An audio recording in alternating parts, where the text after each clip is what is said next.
She came to destroy everything he had left of his wife. He came to the door expecting a bank officer. What he got was a woman in a black suit with a foreclosure notice in one hand and a countdown clock in the other. Evelyn Marsh did not lose. She did not feel. She did not stay. But the storm had other plans. For 14 days, the ice would hold them hostage in the same house, the same grief, and the same unbearable silence. And before it was over, one of them would have to choose between the life they controlled and the one they were terrified to want. If this story finds you tonight, drop your city in the comments. I want to see how far this journey travels. Hit like, stay until the very end, because the final moment of Part 5 will change the way you see second chances forever. The black car arrived at 7:30 in the morning, which was precisely the time Evelyn Marsh preferred to make an entrance. Not because she was theatrical, quite the opposite. She had chosen 7:30 a.m. for its psychological efficiency. People were least offended in the early morning. Their coffee was still brewing. Their armor was not yet on. And Evelyn, who had spent the last 11 years of her professional life as a corporate restructuring specialist, understood one fundamental truth about human beings: they were easiest to handle before they had time to hope. She stepped out of the car onto Main Street, Harlow, Vermont, and the cold hit her like a verdict. It was the kind of October cold that did not apologize for itself. The air smelled of wood smoke and pine sap, and something sweet that she could not immediately identify, something warm and cinnamon-laced that drifted down the street like a rumor. The maple trees that lined the road were doing their annual performance, burning orange and amber and deep arterial red, though a thin crust of early frost had begun to silver their edges overnight. It was objectively beautiful. Evelyn did not register it as beautiful. She registered it as a distraction. She adjusted the lapel of her charcoal wool coat, tucked the manila folder more firmly under her arm, and pulled out her phone. 2 bars of signal. She typed a brief message to her assistant back in Manhattan. Arrived. Proceeding with assessment. ETA back Friday at the latest. Then she looked up at the bakery across the street. Maple Crust. The name was painted in hand-lettered gold above a wide front window that was fogged from the inside warm breath condensing against October glass. Through the fog she could see shapes, movement, the blurred silhouettes of people gathered at small tables, the orange glow of a display case. A handwritten sign in the window read, "Fresh apple cider rolls today." Below it, in a child's crayon scrawl, on a paper edition taped crookedly to the glass, "They are so yummy, promise Lily." Evelyn looked at the sign for exactly 2 seconds. Then she crossed the street. The bell above the door announced her with a cheerful chime that felt almost accusatory in its brightness. The warmth hit her first. Then the smell. Brown butter and cardamom and the deep yeasty perfume of bread that had been rising since before dawn. The room was not large, maybe 12 tables covered in mismatched gingham cloth, with a long wooden counter running along the back and a glass display case showing off a constellation of pastries in golden and amber and pale cream. A small chalkboard on the wall listed specials in looping cursive. A basket of children's books sat in the corner near a low table with crayons scattered across it. On the wall behind the counter, someone had framed pressed autumn leaves alongside old photographs and a single hand-painted watercolor of the bakery itself that had clearly been done by a child. Every single detail in this room had been chosen by someone who loved it. Evelyn could see that immediately. It was the most efficient diagnosis she made all morning. It was also entirely irrelevant to her work. "Can I help you?" The voice came from behind the counter, warm and unhurried, with a slight roughness to it, like good wood that had weathered well. The man who spoke was tall, with flour on his forearms and dark hair that curled slightly at his temples from the kitchen heat. He had the kind of face that people called open expressive without being guarded, the face of someone who had once smiled easily and was still trying to remember how. He was wiping his hands on a dish towel tucked into his apron strings, and he was looking at her with the politely curious expression of a man who served strangers every day and did not find it remarkable. "Arthur Calloway," she said. Something shifted in his eyes, just slightly, the way a person's posture changes when they hear their full name from a stranger's mouth. "That's me, huh?" he said carefully. Evelyn set the manila folder on the counter between them. She did not open it yet. She had learned over the years that the pause before the document was sometimes more useful than the document itself. "My name is Evelyn Marsh. I represent Whitmore Capital Group, your primary lender." She held his gaze steadily. "I think you already know why I'm here, Mr. Calloway." He looked at the folder. He did not touch it. Around them, the bakery's morning chatter had begun to dim. The woman at the corner table, who had been reading a novel, was no longer turning pages. The two older men near the window, who had been arguing about the high school football team, had gone quiet. The teenage girl behind the espresso machine was pretending to wipe the steam wand, but had completely stopped moving. Small towns, Evelyn thought. She had done this in small towns before. The audience was always instant. "You could have called," Arthur said. His voice was still even, but there was an edge to it now, something careful and restrained. "We did call," Evelyn said simply. 4 times, over the past 3 months. A muscle in his jaw tightened. "The account is 14 months in arrears," she continued. "The outstanding debt totals $237,000. The business has not posted a profitable quarter in 2 years. She tapped the folder lightly. "These are not new numbers, Mr. Calloway. You've had them longer than we have." He picked up the folder then. He opened it slowly. The way you opened something you already know is going to hurt. And he looked at the first page without speaking. She watched his face. She was very good at watching faces. In her profession, you had to be, because the face told you things the voice carefully concealed. She had expected anger, which was the most common first response. She had expected negotiation excuses, the familiar litany of promises about next quarter and the holiday season, and just give me a little more time. She had not expected what she actually saw. Resignation. Pure, deep, exhausted resignation. The face of a man who had already known this was coming and had simply been too tired to walk toward it. "How long do I have?" he said quietly. 30 days to respond to the notice," she said. "If no viable restructuring proposal is submitted within that window, liquidation proceedings begin." The word liquidation landed in the warm room like something cold and heavy. Across the counter, the older woman who had been nursing a cup of coffee set it down with a sharp click that was not accidental.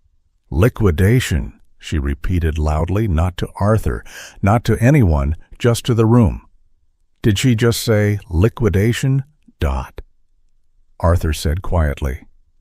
"Just the name." A warning wrapped in 2 letters. The woman named Dot did not appear to consider herself warnable. She was perhaps 65, with silver hair pinned severely and reading glasses pushed up on her forehead, and she was looking at Evelyn the way a person looks at something they have found on the bottom of their shoe. "This bakery has been in this town for 22 years, Dot said. "It catered my daughter's wedding. It provided free bread to 6 families during the mill layoffs. Arthur Calloway has not taken a salary from this place in 18 months. Evelyn turned to look at the woman. She kept her expression neutral and professional. "I understand this is difficult to hear," she said. "Do you?" Dot said. "Because you don't look like someone who has ever found anything difficult." Evelyn turned back to Arthur. He was still holding the folder, but he had closed it. He set it back on the counter with the careful deliberateness of someone placing something fragile. "I'll look these over," he said. "Of course," Evelyn said. She slid her business card across the counter. "My contact information is there. My firm has booked me at the Harlow Inn through Friday, so I will be available for any questions." She picked up her bag, straightened her coat, and turned toward the door. "She's staying at the inn," someone near the window murmured, not quietly enough. Through Friday, someone else confirmed, also not quietly enough. Evelyn pushed open the door, stepped back out into the cold, and walked to her car without looking back.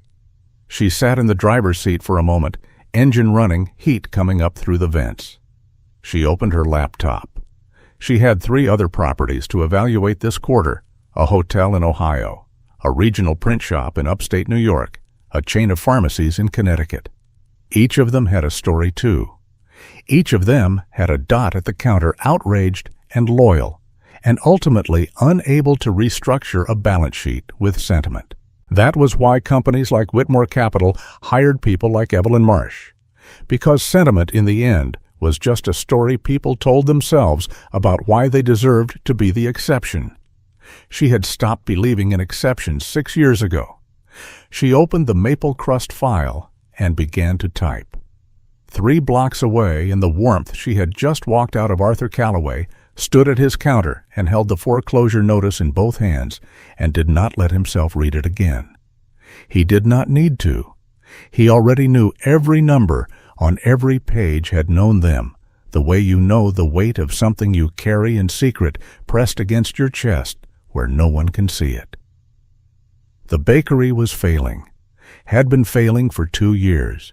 He knew it. His accountant knew it. His one part-time employee, a 20-year-old named Marco, who came in 3 mornings a week and pretended he did not notice that Arthur had quietly stopped paying himself, knew it. What none of them knew, what he had never said aloud to a single living person, was why. He looked up at the watercolor his daughter had painted of this place last summer. Lily had used too much yellow. The building in her painting glowed like it was lit from the inside, like something between a house and a lantern, cheerful and warm and impractical, the way 8-year-olds saw the things they loved. Grace had been the one to frame it. He set the folder down. "You okay, boss?" Marco was at his elbow, quiet and careful, the way young people sometimes were, around grief that had been going on long enough to look like furniture. "Yeah," Arthur said. His voice came out steady. He was good at steady. He had been practicing steady for 2 years, since the morning he had stood in a hospital corridor with Lily's small hand in his and tried to figure out how to explain to an 8-year-old that sometimes people just did not come home. He looked at the folder on the counter. Then he picked up the cinnamon roll he had set aside before Evelyn Marsh had walked through his door and walked to the back kitchen where the bread was rising. He pulled on his gloves. He began to knead. Evelyn ate lunch at her rental car with a protein bar and a container of black coffee from a gas station 40 minutes outside of town because she did not want to walk back into the bakery, and she had not found another option on Main Street. She worked through her preliminary notes on the maple crust file with the focused, methodical efficiency of someone who had long ago made peace with the fact that her job was not to be liked. The numbers were not encouraging. The bakery carried significantly more debt than comparable businesses at its revenue level, and the operating costs were staggeringly high for a single-location artisan model. Food costs alone were running nearly 40% of gross revenue, which meant that every beautiful pastry in that glass display case was costing Arthur Callaway almost as much to produce as he was charging for it. She opened the supplemental file her research team had prepared. Arthur James Callaway, 34 years old, former high school cross-country coach turned full-time bakery owner after his wife, Grace. Ellen Callaway, née Brennan, had passed away from a sudden cardiac event 26 months ago. The bakery, originally established by Grace's parents, had been in the Brennan family for 2 decades before Grace inherited it. Arthur had left his coaching position to run it alongside her 2 years before her death. Evelyn read this section twice. Then she closed the file and did not think about it again. This was not sentimentality on her part. It was discipline. You could know someone's story and still do your job. The story did not change the math. She drove back to the Harlow Inn at 4 o'clock, checked into a room that smelled faintly of dried lavender and antique wood, and set up her laptop on the narrow writing desk by the window. She had a call with her board at 6, a follow-up email from a law firm in Ohio about the hotel property, and a spreadsheet that needed 3 hours of work before she could sleep. She did not look out the window at the lights coming on up and down the small Vermont street. She did not hear the distant sound of a child laughing somewhere nearby. She opened the spreadsheet and she worked. Outside, the sky was doing something extraordinary, with the last of the daylight painting itself in colors that had no corporate equivalent, and the town of Harlow, Vermont was settling into its evening completely unaware that the Weather Service had just issued at 4:47 p.m. a nor'easter warning for the entire northern Connecticut River Valley. Evelyn's phone buzzed once. She did not check it for another 2 hours. At 8:30 that evening, Arthur Calloway closed the bakery, swept the floors, covered the proofing dough, locked the front door, and walked the 3 blocks home. The air had changed. He noticed it the way you notice weather when you have grown up in Vermont. A pressure shift, something heavier in the cold, the sky gone, the particular shade of pewter that meant the snow was not coming tomorrow, but tonight. He checked the weather app on his phone on the walk home. The red banner of a storm warning had appeared since the last time he looked. "Lil," he called, coming through the front door, to the smell of the boxed macaroni and cheese she had made herself on the stovetop because she was 8 years old and had apparently decided she was old enough to operate the stove, a development Arthur was still processing. "Dad?" She appeared at the top of the stairs in her pajamas, her dark hair wild from the bath, her grin showing the gap where her front tooth had been 2 weeks ago. "I made dinner." "I see that," Arthur said. He toed off his boots and hung his coat. He looked at the stovetop. The pan was clean. She had even wiped the counter. He felt the particular mixture of pride and sadness that had become one single emotion over the past 2 years, the feeling that she was growing up, not in spite of the loss, but because of it, shaped by it, made older by it than she should have been. He walked into the kitchen and kissed the top of her head. "There's a big storm coming," he said. "How big?" she asked, climbing onto the kitchen counter to sit a habit he had tried and failed to break. "Big enough," he said. She considered this. "The kind of big where school is canceled." "Probably." She pumped a small fist in the air. He smiled. He was very good at smiling for her. He made them both tea hers, mostly milk with a little tea for color, and they sat at the kitchen table together, and Lily told him about her day, and he listened, the way he always listened, completely and carefully, storing every word. Outside, the first snow had begun to fall soft and unhurried, the kind of opening that gave no indication of the fury that was coming behind it. 3 blocks away in room 7 of the Harlow Inn, Evelyn Marsh received a text message from the front desk. "Due to worsening forecast, the inn will be running reduced staff from tomorrow morning. We recommend guests stock up on supplies. There may be brief power interruptions." She read the message. She looked out her window at the snow that was already thickening. She typed her assistant, "Check if there are any earlier flights out of Burlington tonight. I may need to adjust the Friday return." The reply came back in 4 minutes. Burlington closed as of 6 p.m. Storm warning. No flights out until at minimum Saturday. Evelyn set her phone down on the writing desk. She looked at the snow. She picked the phone back up and opened the maple crust file. She began, for the first time since she had arrived, to read it properly. Not the numbers, not the debt structure, the supplemental, the history, the part her research team had put together from public records and local news archives. Grace Brennan had started baking in this bakery at age 7, standing on a step stool beside her mother. She had met Arthur at a county fair when she was 19. She had proposed to him. She had inherited the bakery at 28 and poured every part of herself into it, developing recipes that were by all accounts extraordinary.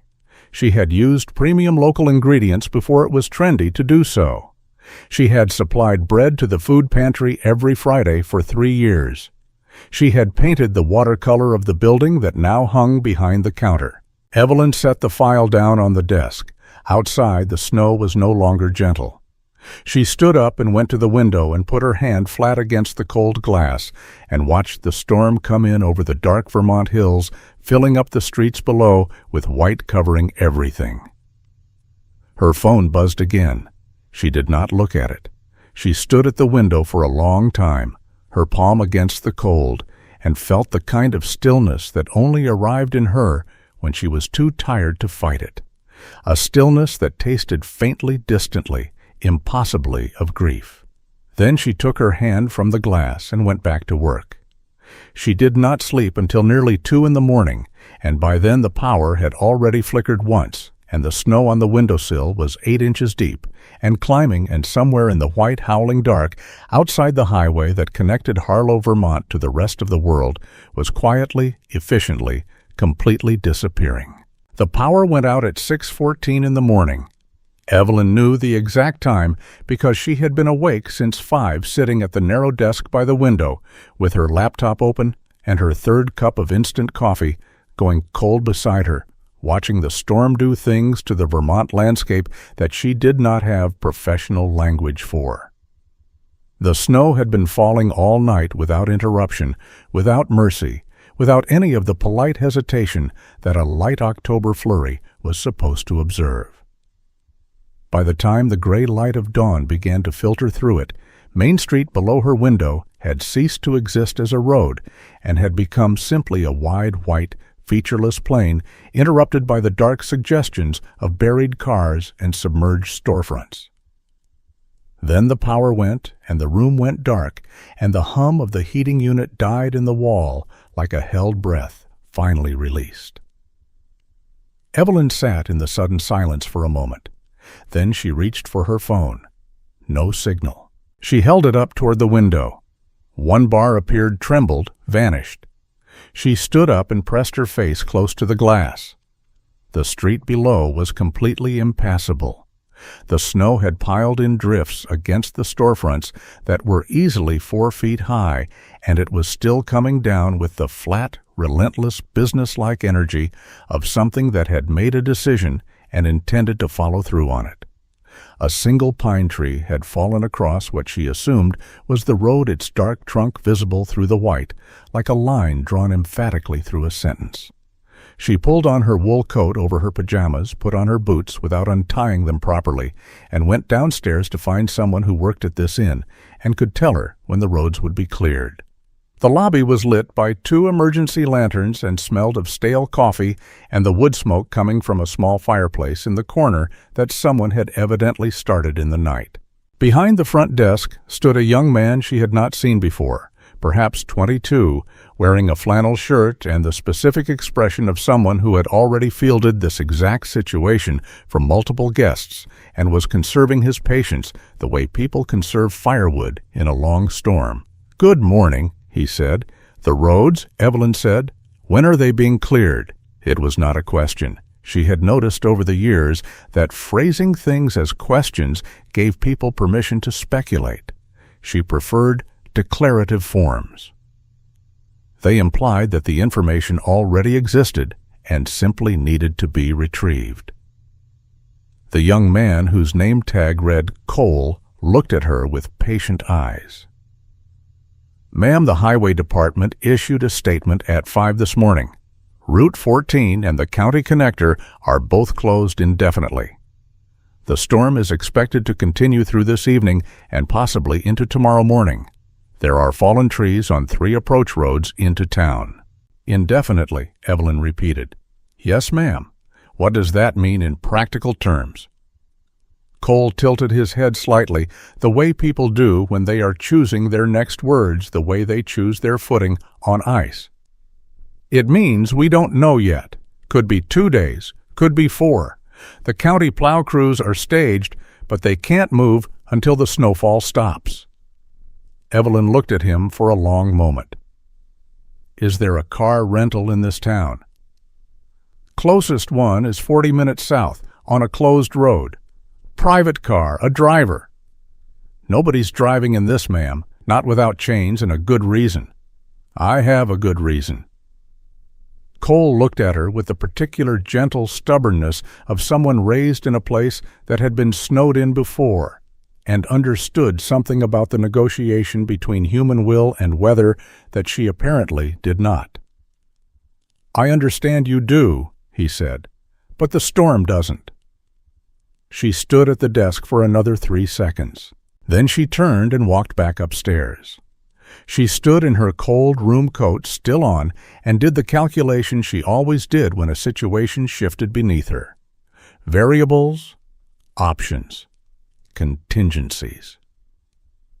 The board call she had missed at 6 this morning could be rescheduled. The Ohio property evaluation was not due for another 10 days. The liquidation report for Maple Crust was not technically required until the 30-day notice window expired, which meant she had time. She had time. She did not, however, have heat, or signal, or any food in this room beyond a half-eaten protein bar and a packet of instant oatmeal she had packed in her bag with the optimism of someone who thought she would be in Vermont for 3 days, not 3 weeks. She pulled out her laptop. It had 4 hours of battery remaining.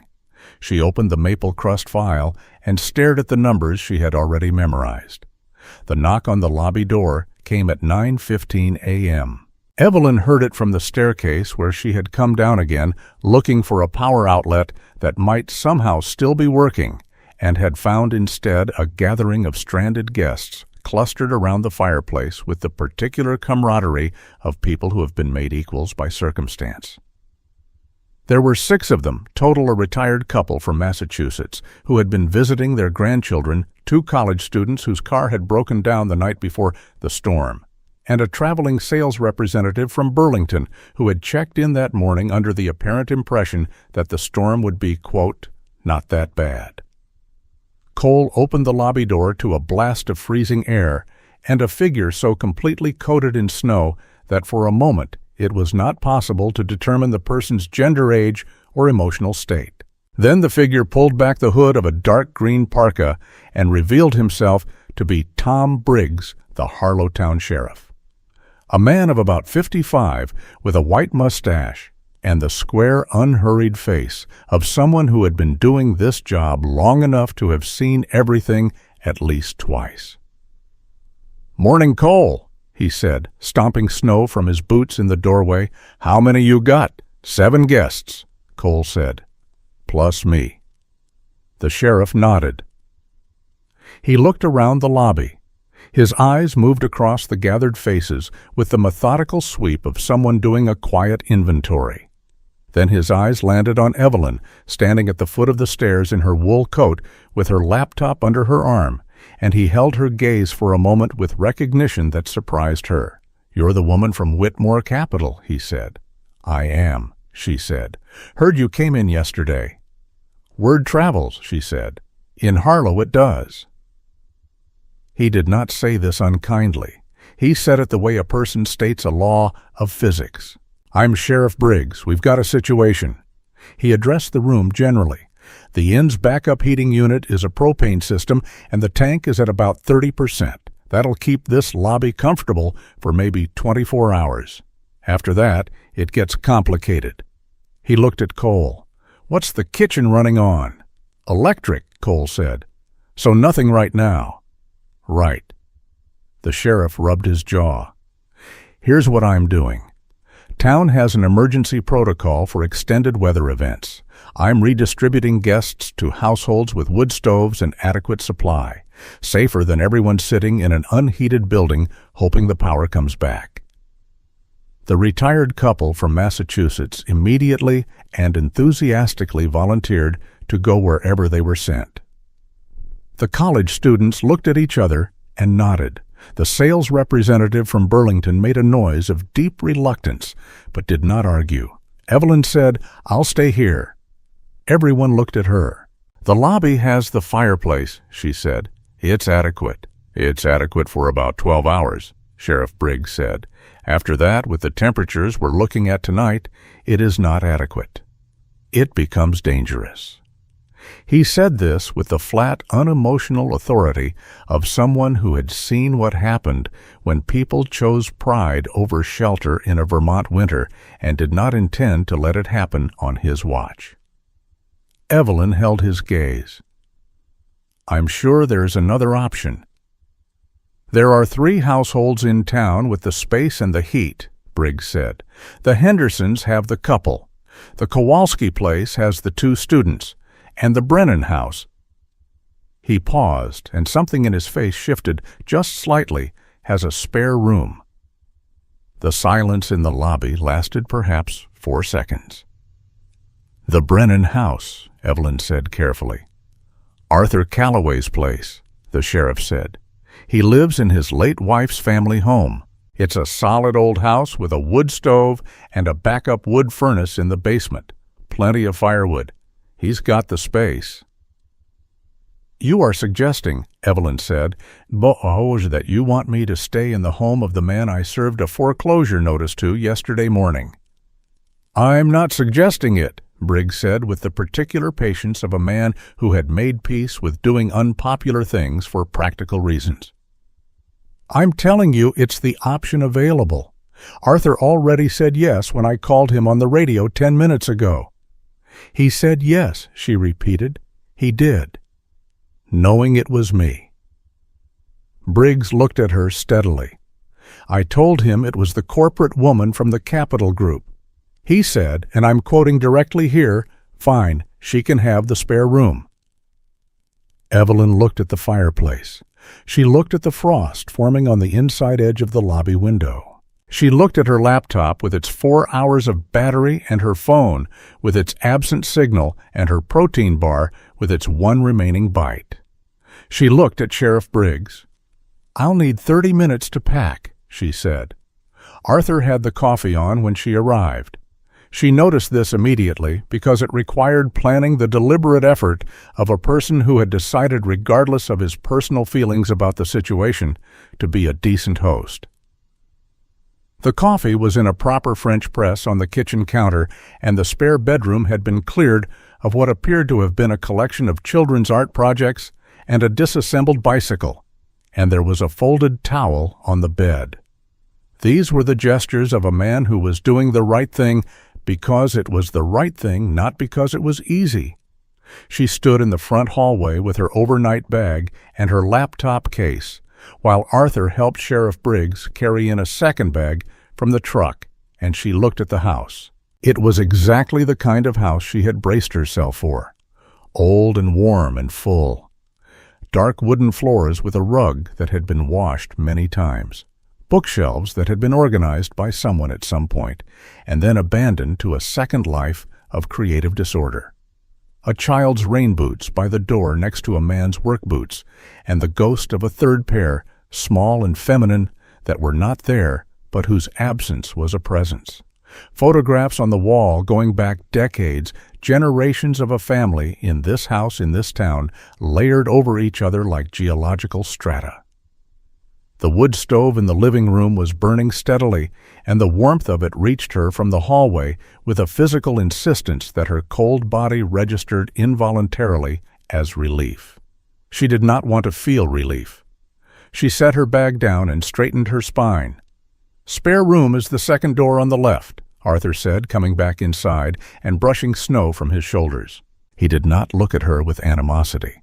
This was somehow harder to manage than animosity would have been. "Thank you," she said. The words came out more clipped than she intended. "Coffee's in the kitchen when you want it." He was already heading back toward the kitchen. "Lily's at the neighbor's until this afternoon. I asked her to stay over so she wouldn't be underfoot." "That wasn't necessary," Evelyn said. He turned to look at her, then one hand on the kitchen door frame, and there was a beat of quiet between them that had weight to it. "She's 8, he said simply, "and you had a hard morning." He said it without irony, without cruelty, without any of the pointed quality she had prepared herself for. He said it as a fact, the way you acknowledge that a person has walked a long way in cold weather. Then he went into the kitchen. Evelyn stood in the hallway for a moment alone. Then she went to the spare bedroom, set her bag on the chair, and opened her laptop to check her battery level. 3 hours and 40 minutes remaining. She opened a new document and began typing her notes with the focused, rigid efficiency of a woman who knew with the certainty of long practice that if she kept her hands busy, her mind would follow, and she would not have to feel any of the things that this warm, full, quiet house was pressing against her from every direction like water against a closed hand. The first afternoon was a negotiation of spaces. They were two people who did not know how to share a house with a stranger and were approaching this fact from entirely different angles. Arthur moved through his own home with the unhurried, practiced ease of a man who knew every creak in every floorboard, who knew which cabinet door needed to be lifted slightly to close properly, and which window latch required a specific counterclockwise twist. He was not performatively comfortable. He was simply at home the way a person is at home in a place where they have grieved and cooked and read and raised a child through the worst years of their life.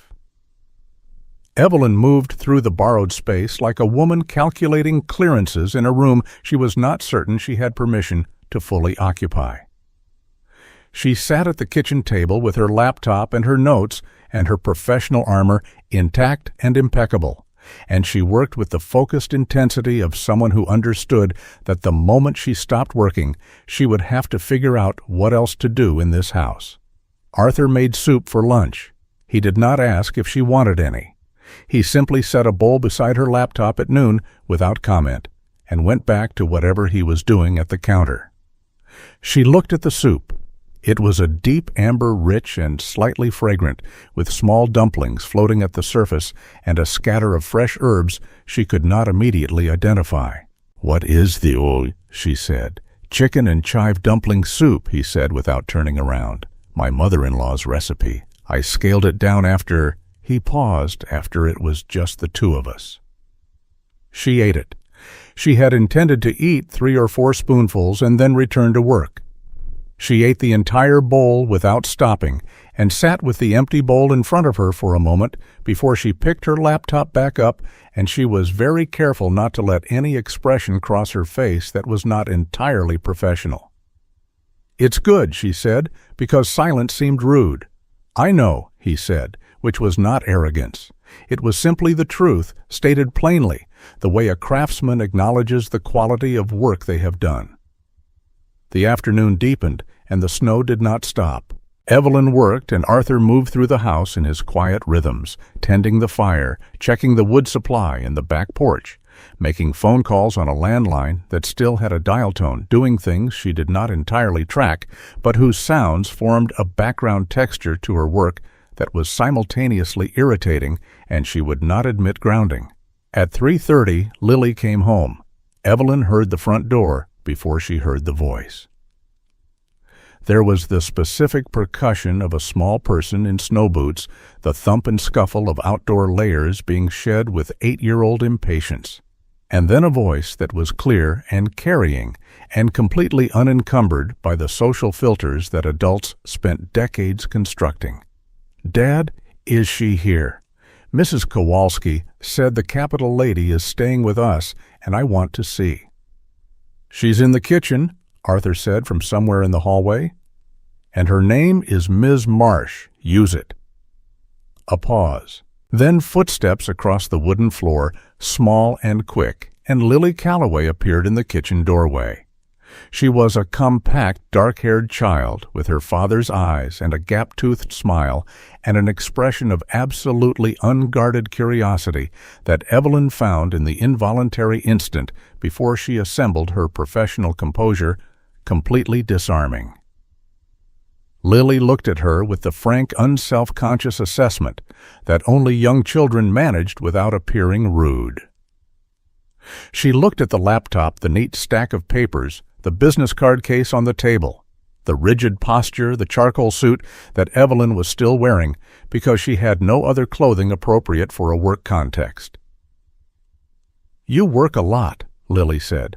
"I do," Evelyn said, "even when there's a snowstorm, especially then."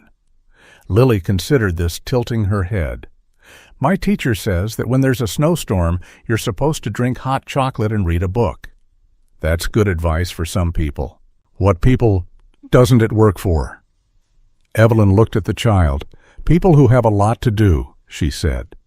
Lily appeared to weigh this answer with genuine intellectual seriousness, the way small children sometimes engage with responses that adults deliver, expecting to end a conversation. "What are you doing?" she asked. "Working on a report about the bakery." Evelyn's hand stilled on the keyboard, one beat of quiet. "Yes?" she said. Lily did not look accusatory. She looked sad for just a moment, the way children look when they encounter something they cannot fix and have not yet learned the adult habit of disguising that sadness as something more manageable. Then she straightened up. "Dad makes the best food," she said firmly. "If you put it in a report, you should put that in." Arthur appeared behind her in the doorway. "Lily," he said quietly. "I'm just saying," she said, and turned and walked back toward the living room with the decisive energy of someone who had made their position known and considered the matter addressed. Arthur looked at Evelyn across the kitchen.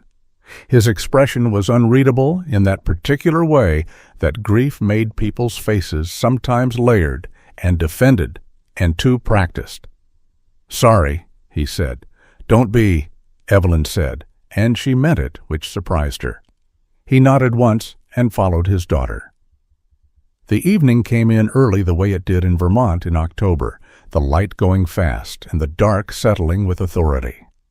Without electricity, the house ran on the wood stove and a collection of oil lamps and battery lanterns that Arthur produced from what appeared to be a very well-stocked emergency cabinet in the hallway, the cabinet of a man who had learned by hard experience that you could not always predict when something essential would simply stop. Evelyn had not brought casual clothes. This became apparent at 6 o'clock when Arthur built up the fire for the evening and Lily set up a board game on the living room rug with a battery lantern positioned beside it like a small sun, and Evelyn was still sitting at the kitchen table, in her suite, with her laptop battery at 47 minutes, remaining working on a report for a board that currently had no way to receive it. She stared at the laptop screen. She heard Lily from the living room explaining the rules of her board game to no one in particular, narrating them with the elaborate gravity of an 8-year-old who took the correct administration of board game rules extremely seriously. "You can only trade if the other person agrees," Lily was saying. "And you can't move someone else's piece even if they forget their turn. And if the dice fall off the board, it doesn't count, you have to roll again." "That last one is a rule you invented," Arthur said. "It's a good rule," Lily said. "I agree it's good. I'm just noting that it's not in the original game." "Some rules aren't in the original game. That doesn't mean they're not rules." There was a pause. "That's surprisingly philosophical for a Wednesday," Arthur said. "What's philosophical mean? It means thinking carefully about how things work." Lily was quiet for a moment. "Then I'm philosophical a lot," she said with complete seriousness. Evelyn's fingers had stopped moving on the keyboard. She was not working. She was listening, and she had not noticed the moment when the one had become the other. She closed the laptop. She sat in the kitchen in the dark for a moment with the dim glow of the living room lamplight coming through the doorway, and the sound of those two voices going back and forth low and warm and entirely unself-conscious, the specific sound of a father and a daughter who had learned to be a complete world unto themselves, sufficient and tender, and a little bit breakable. She had not heard that particular sound in 6 years. She stood up from the table. She went to the doorway of the living room and stood there with one hand on the frame and looked at the scene in front of her. Lily was cross-legged on the rug with the game spread out between her and the empty space across from her that she had clearly been playing both sides of the lantern, making her face glow gold. Arthur was in the armchair with a book open in his lap, though he was not reading it. He was watching his daughter with an expression so unguarded that it made Evelyn feel for one sharp, involuntary second like an intruder. Lily looked up. "Do you want to play?" she asked.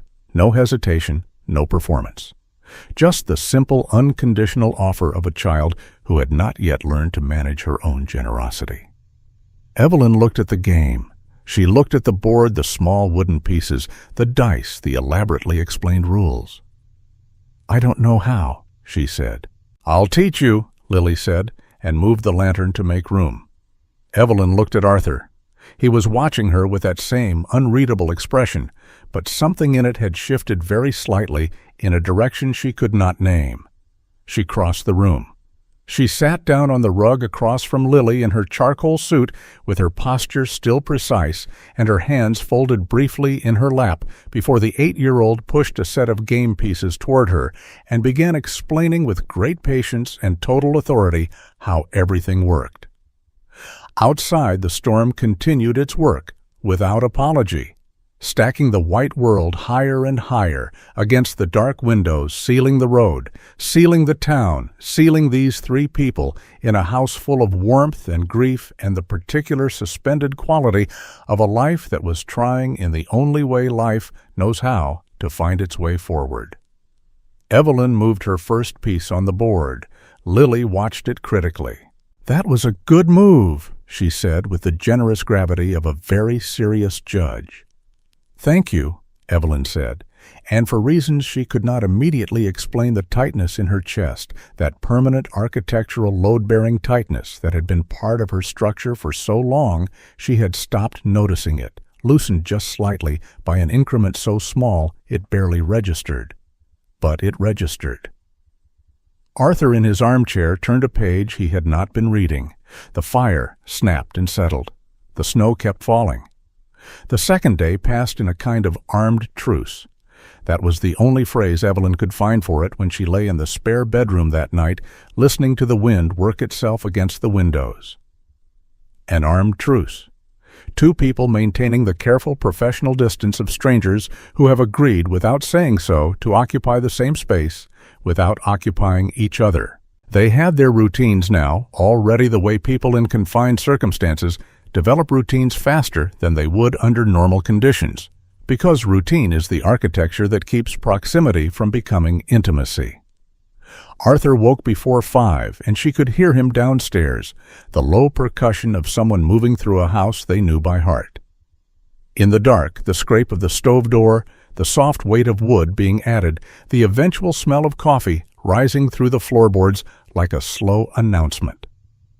She lay in the spare bed and listened to these sounds, and told herself she was simply gathering information about her environment the way she always did in unfamiliar locations, cataloging variables, assessing conditions.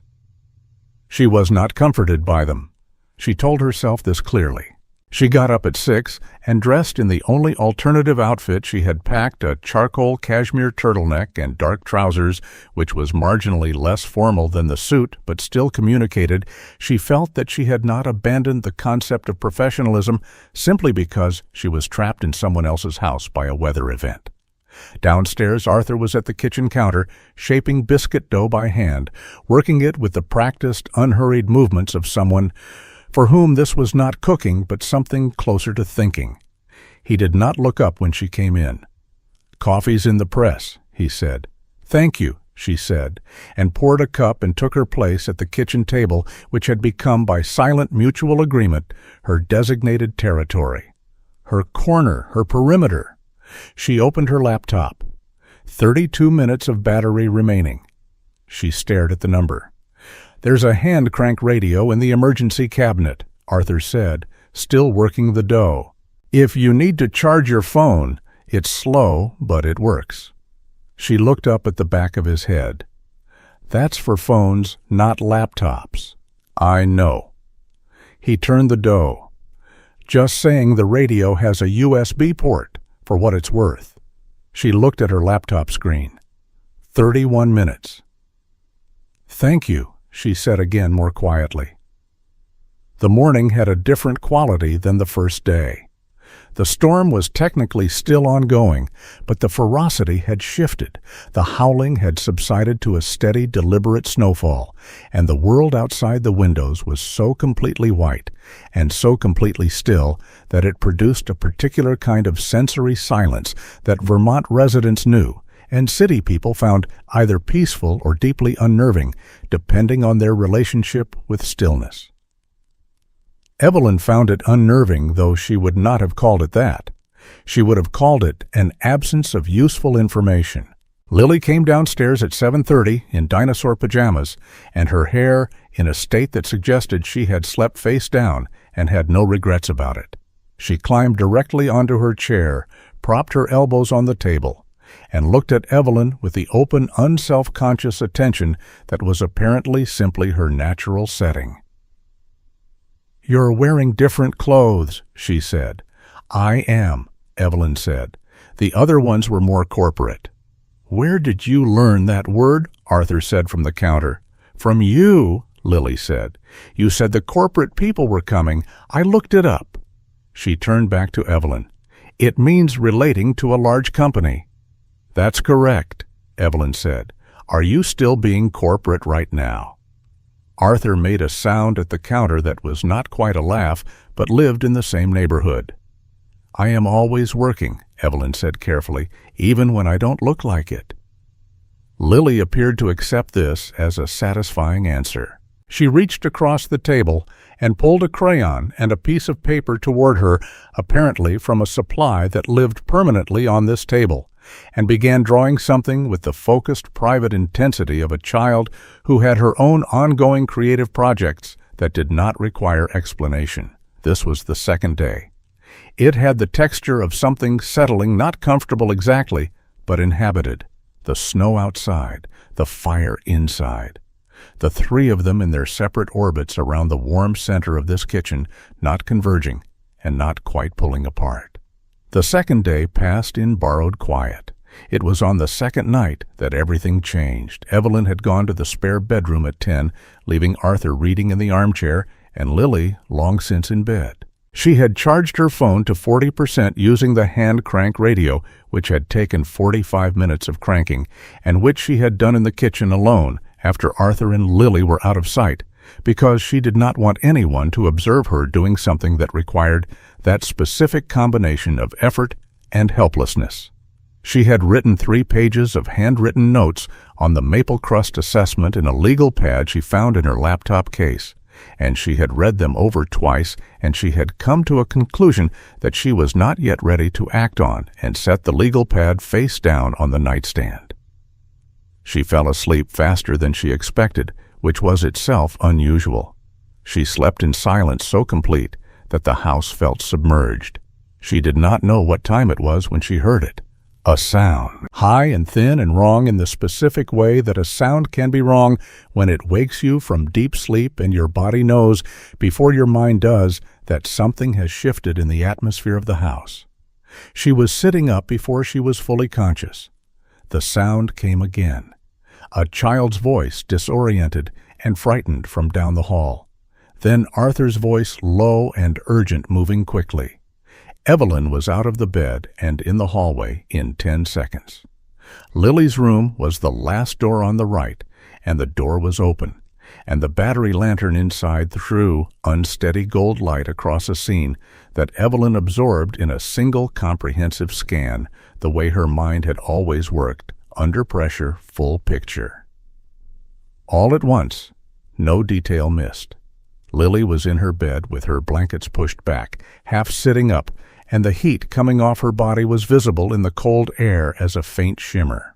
Her face was flushed the particular deep red that meant fever. Not mild fever, not the kind you observe and monitor, but the kind that required immediate and specific action. Her eyes were glassy, and she was making small sounds that were not quite crying, and not quite words, the sounds of a child whose body was in genuine distress. Arthur was crouched beside the bed with a flashlight, pulling open the nightstand drawer, then pushing it closed, then opening the closet, then turning in a small, tight circle that communicated with absolute clarity that he did not know where he was going because he was too frightened to think. The medical kit, he said to himself, or to her, or to no one. I had a kit. I put it somewhere. I put it in the bathroom cabinet.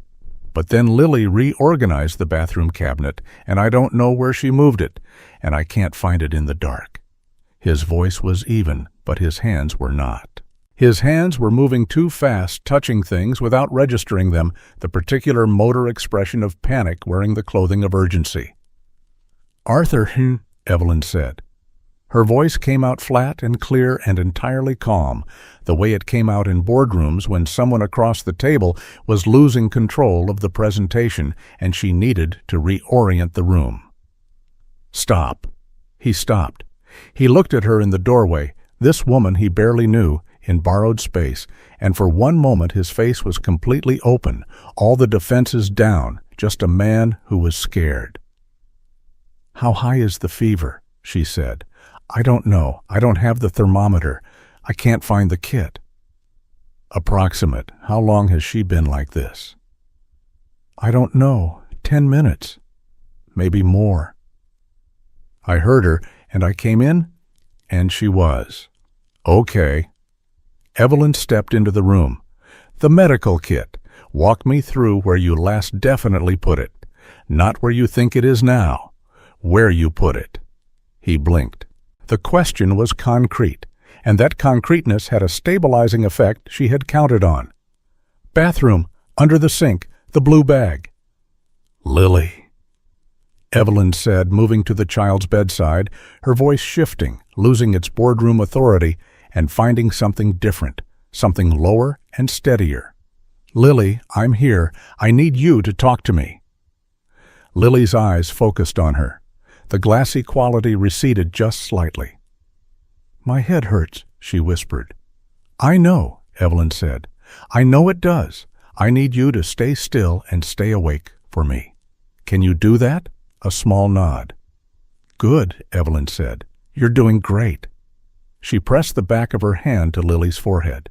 The heat was significant.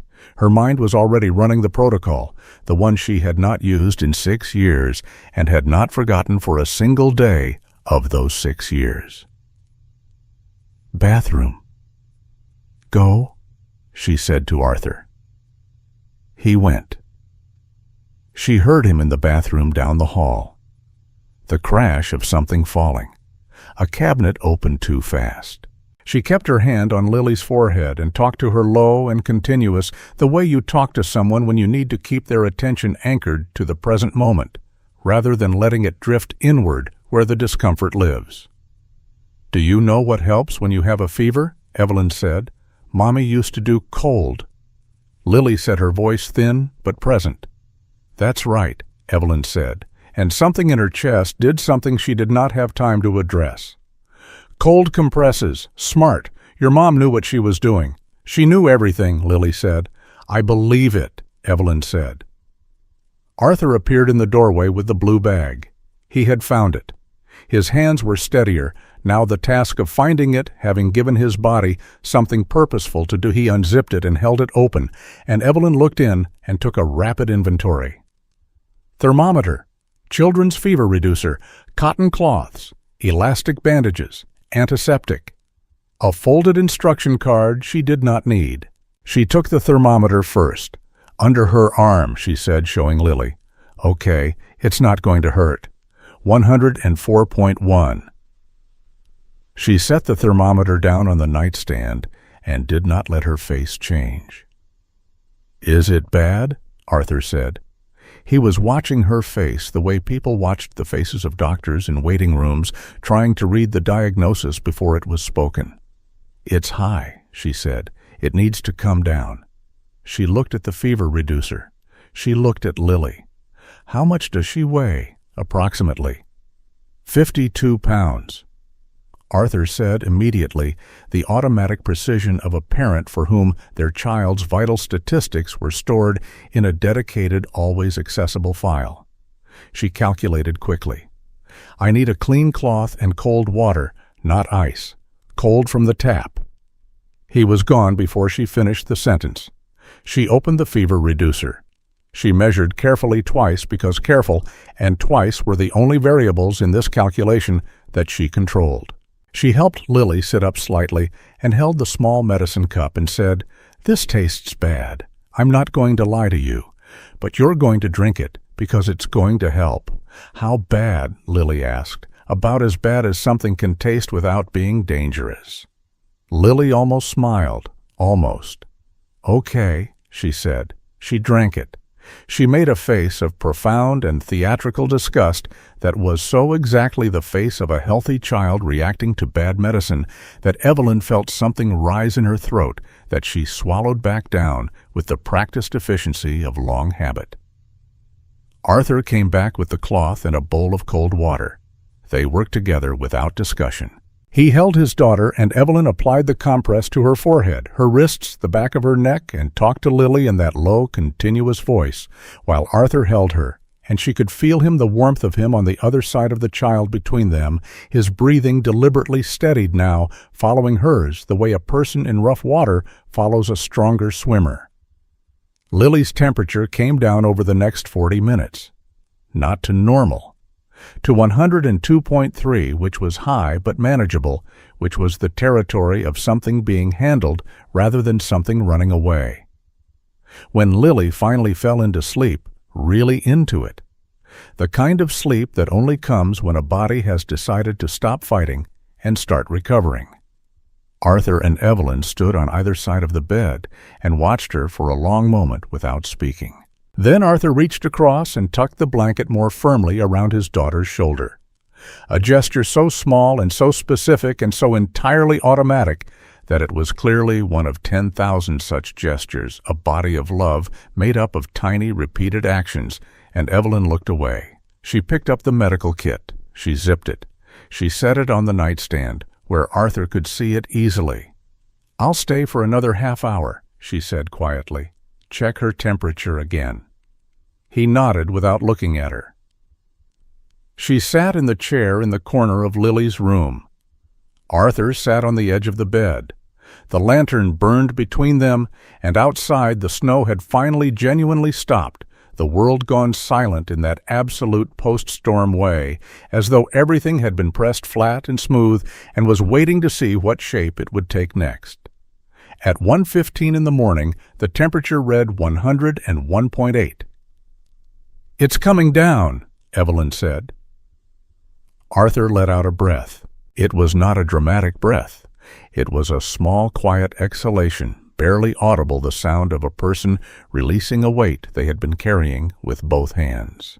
He stood up from the bed slowly, the way people stood up when their body had been held in tension for a long time, and the release of it required a moment to adjust to. He looked at his daughter one more time. Then he looked at Evelyn. "Thank you," he said. "I have a medical background," she said. It came out as explanation or deflection or both. "I know people with medical backgrounds," he said. "None of them did what you just did." She did not respond to that.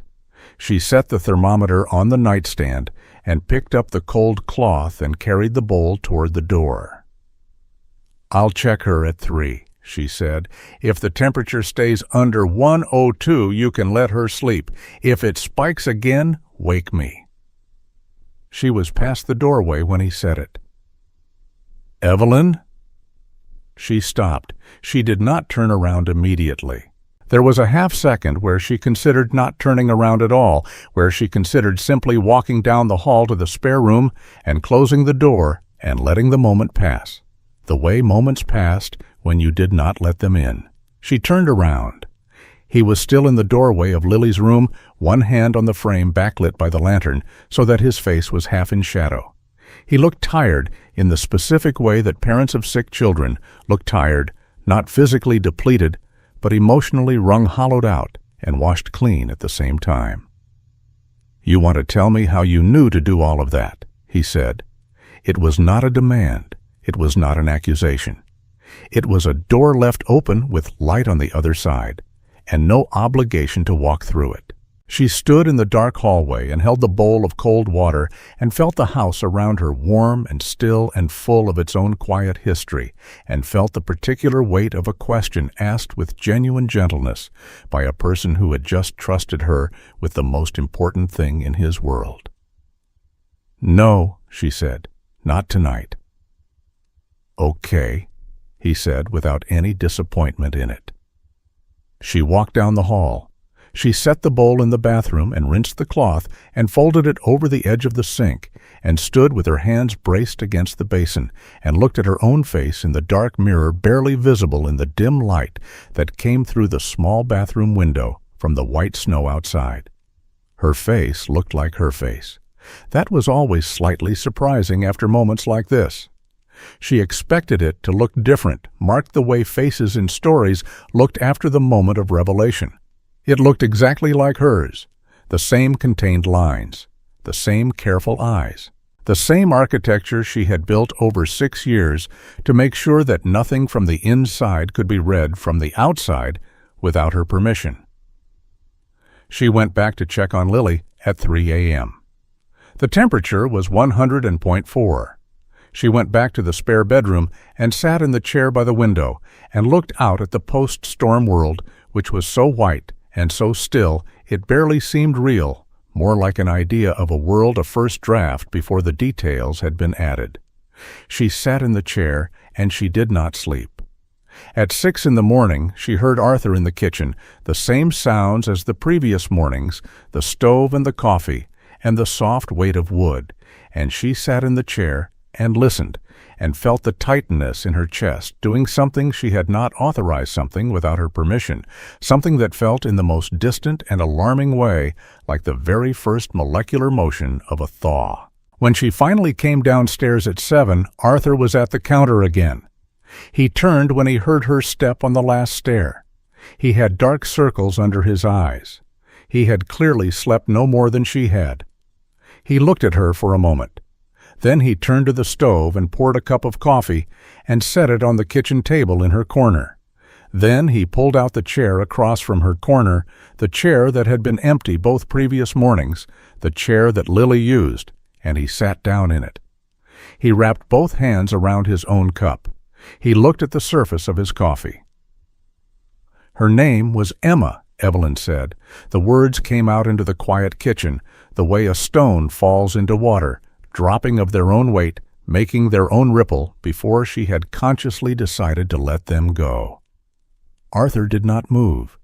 He did not look up immediately. He gave the words their space, the way a person who understood grief knew to do. "My daughter," she said. She heard her own voice steady and flat, and completely different from the voice she had used in Lily's room. The controlled voice, the professional voice, the voice she had built to carry sentences that her body could not otherwise move. She was 3 days old. The kitchen was very quiet. "I was good at my job," she said. "I am good at my job. There was nothing I could restructure or analyze or control. And she stopped. She picked up the coffee cup and held it with both hands the way he was holding his and looked at the steam rising from it. She just went, while I was sleeping in the hospital chair next to her. She just went. Arthur raised his eyes and looked at her. "My husband," Evelyn continued, "said afterward that he thought I would eventually, that I would eventually let myself feel it, that the grief would come. He waited 2 years. Then he stopped waiting." She set the cup down carefully. "I was very organized about the divorce, very efficient. I negotiated the terms myself." "Of course you did," Arthur said very quietly, not unkindly, just with recognition. "I got very good at this after that," she said, "at the work, at walking into places that were failing and making them stop failing or making them stop, at being the person who was not surprised by loss." He was quiet for a long moment. "I got very good at the opposite, he said finally. At not walking anywhere, at staying in the place where the loss was. He looked at the kitchen, the walls, the photographs she had not let herself look at. Grace loved this kitchen. She said she could feel the shape of her whole childhood in the proportions of this room. I haven't changed a single thing in it in 2 years. He paused, including the recipes, including the prices, including everything that was hers, because if I change it then. He did not finish the sentence. He did not need to. Then it becomes yours, Evelyn said. Then it means she's not coming back, he said. The word landed between them and stayed. Outside the kitchen window, the post-storm light was beginning to come in, pale and clean and new, the specific light of a world after a storm, when everything is still covered, and the ordinary shapes of things have been replaced by something simpler and more essential.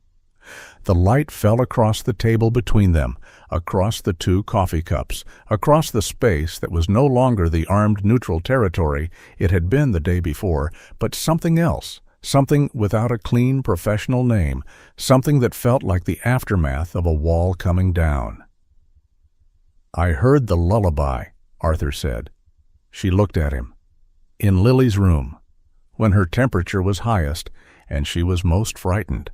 You hummed something." He held her gaze steadily.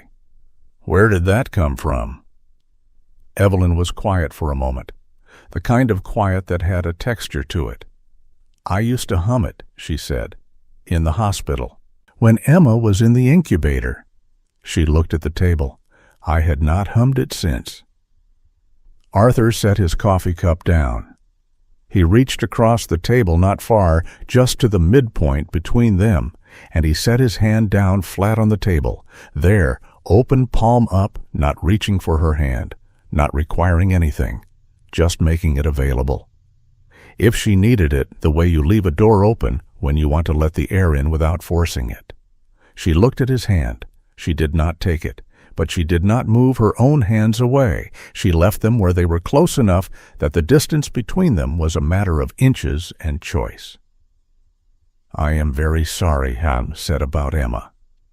The name in his mouth, said that way, said with that particular low and careful gentleness, did something to her that 6 years of professional armor had been specifically designed to prevent. She felt her eyes burn. She looked at the window. She did not cry.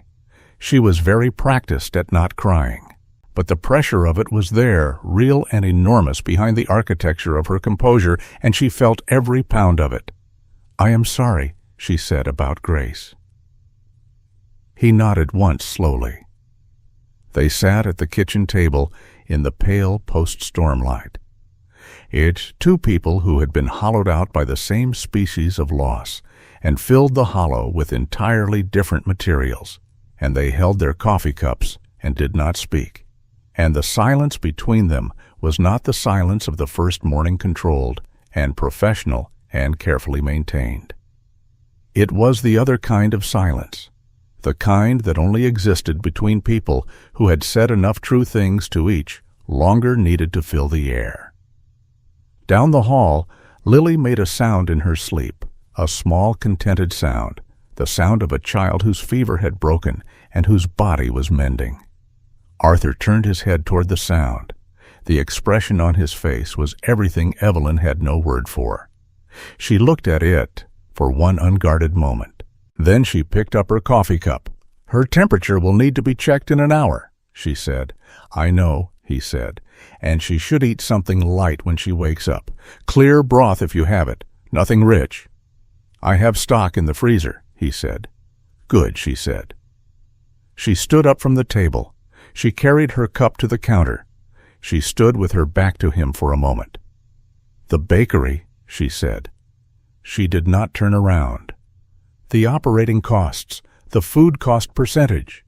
It's not a revenue problem, Arthur. Your product commands the price. Your problem is that you're making recipes designed for a kitchen that had twice the staff and 3 times the production volume that you're running now." She paused. There are ways to reconfigure that, without changing what the food tastes like, without changing what she built. She stopped. She had not meant to say that last part. She heard him behind her very still. "I'll get washed up before Lily wakes," she said, and walked out of the kitchen. She went upstairs and stood in the bathroom with the door closed and the cold tap running over her wrists, and looked at the ceiling and breathed in the careful, deliberate way she had learned 6 years ago when breathing had required instruction. Emma, she thought. Just the name. Just that. She had not let herself think it, just the name by itself, without the rest of the story attached to it, without the numbers and the medical timeline and the sequence of events she had memorized as a defense against feeling them in longer than she could remember. She turned off the tap. She pressed a cold cloth against her eyes for 10 seconds. Then she straightened her spine, looked at her face in the mirror, and went to check on Lily. Lily's fever broke fully by mid-morning. Evelyn knew it before the thermometer confirmed it, because she had been checking every hour with the precision of someone who understood that the difference between 101 and 104 was not a number, but a direction. And at 9:47, the thermometer read 99.2. And Lily opened her eyes with the particular sharp clarity of a child whose body had finished its work and was ready to resume normal operations. "I'm hungry," Lily announced to the ceiling, to the room, to no one, and everyone simultaneously. Arthur, who had been sitting in the corner chair with a book he had been staring at rather than reading for the past 2 hours, let out a breath that had been building since approximately 2 in the morning, and said, Yeah, okay, what do you want?" "Soup," Lily said. Then she turned her head and looked at Evelyn, who was seated at the foot of the bed with the thermometer still in her hand. "You stayed," she said, with the simple factual observation of someone noting something they find significant. "I stayed," Evelyn said, "all night, most of it." Lily looked at her for a moment with those dark, too perceptive eyes. "You didn't have to," she said. "I know," Evelyn said. "But you wanted to," Lily said. She said it not as a question, but as a conclusion she had drawn from available evidence, the way her father stated things plainly without performance or demand, just with the quiet certainty of someone reading what was in front of them. Evelyn set the thermometer on the nightstand. "Your temperature is 99.2, she said. "That's almost normal. You need to eat something and drink a lot of water today and stay warm." "Will you have soup with us?" Lily asked. Evelyn looked at the child. Then she looked at Arthur, who was watching this exchange from the corner with an expression she had learned over these 4 days to read as the one he wore when something was happening that he did not want to interrupt with words. "Yes?" Evelyn said. Lily smiled the gap-toothed smile, full and uncomplicated, the smile of someone who had gotten exactly what they wanted and had not needed to negotiate for it. Downstairs, Arthur reheated the stock from the freezer, while Lily sat bundled in a blanket on the living room couch with a picture book narrating its contents in a low, private voice that suggested she was not so much reading it as conducting it. Evelyn stood in the kitchen doorway and watched Arthur work, and did not immediately realize she was watching until he turned to check the stove and caught her at it. Neither of them said anything about the morning, about the kitchen table, about the names they had laid out between them like the contents of 2 pockets finally emptied after years of carrying. They did not need to. Something had been established, something quiet and load-bearing that did not require further annotation. "You said the food cost percentage was the problem." Arthur said, his back to her, stirring the stock. She moved into the kitchen. "I said it was a major structural issue." "Yes." 40%. 38.4 for the trailing 12 months. Industry standard for an artisan bakery at your revenue level is between 28 and 32. He was quiet for a moment, stirring. "Grace sourced everything locally. She had relationships with every farm within 30 miles, the dairy, the grain mill, the apple orchards. He paused. She paid fair prices because she believed in fair prices. She said a product was only as honest as the supply chain behind it. She was right, Evelyn said, and that principle doesn't have to change. She came to stand beside the counter, not in his space, but near it. The issue isn't what you're buying. It's the yield. Your recipes are written for a production volume of 60 to 80 units per batch. You're running 30 to 40. You're losing approximately 18 to 20% of your ingredient cost to scaling inefficiency alone. He turned to look at her. That's before we get to your pricing model, she said. Your cinnamon rolls are priced at $3.50. Comparable product in Burlington is $6. In Boston, it's $9. This isn't Burlington, he said. No, she said. But your customers are not exclusively Harlow residents. You have tourist traffic from May through October that you are currently subsidizing out of your own margin. He turned back to the stove. He was quiet long enough that she thought he was going to close the conversation. Pull back behind the careful courtesy he had been extending her since the first morning, the courtesy that was genuine but also a distance. Then he said, she never raised the prices, not once in the time I knew her. Evelyn was very still. She said the bakery was for the town first, he said, that if a neighbor couldn't afford to come in and buy a loaf of bread on a hard week, then the prices were too high. She built a community institution, Evelyn said carefully. That was real, and it was valuable, and it is still one of the primary reasons this business has any goodwill left to build from. She paused.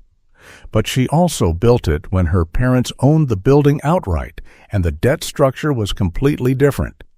The intention was the same. The conditions changed. He set down the spoon.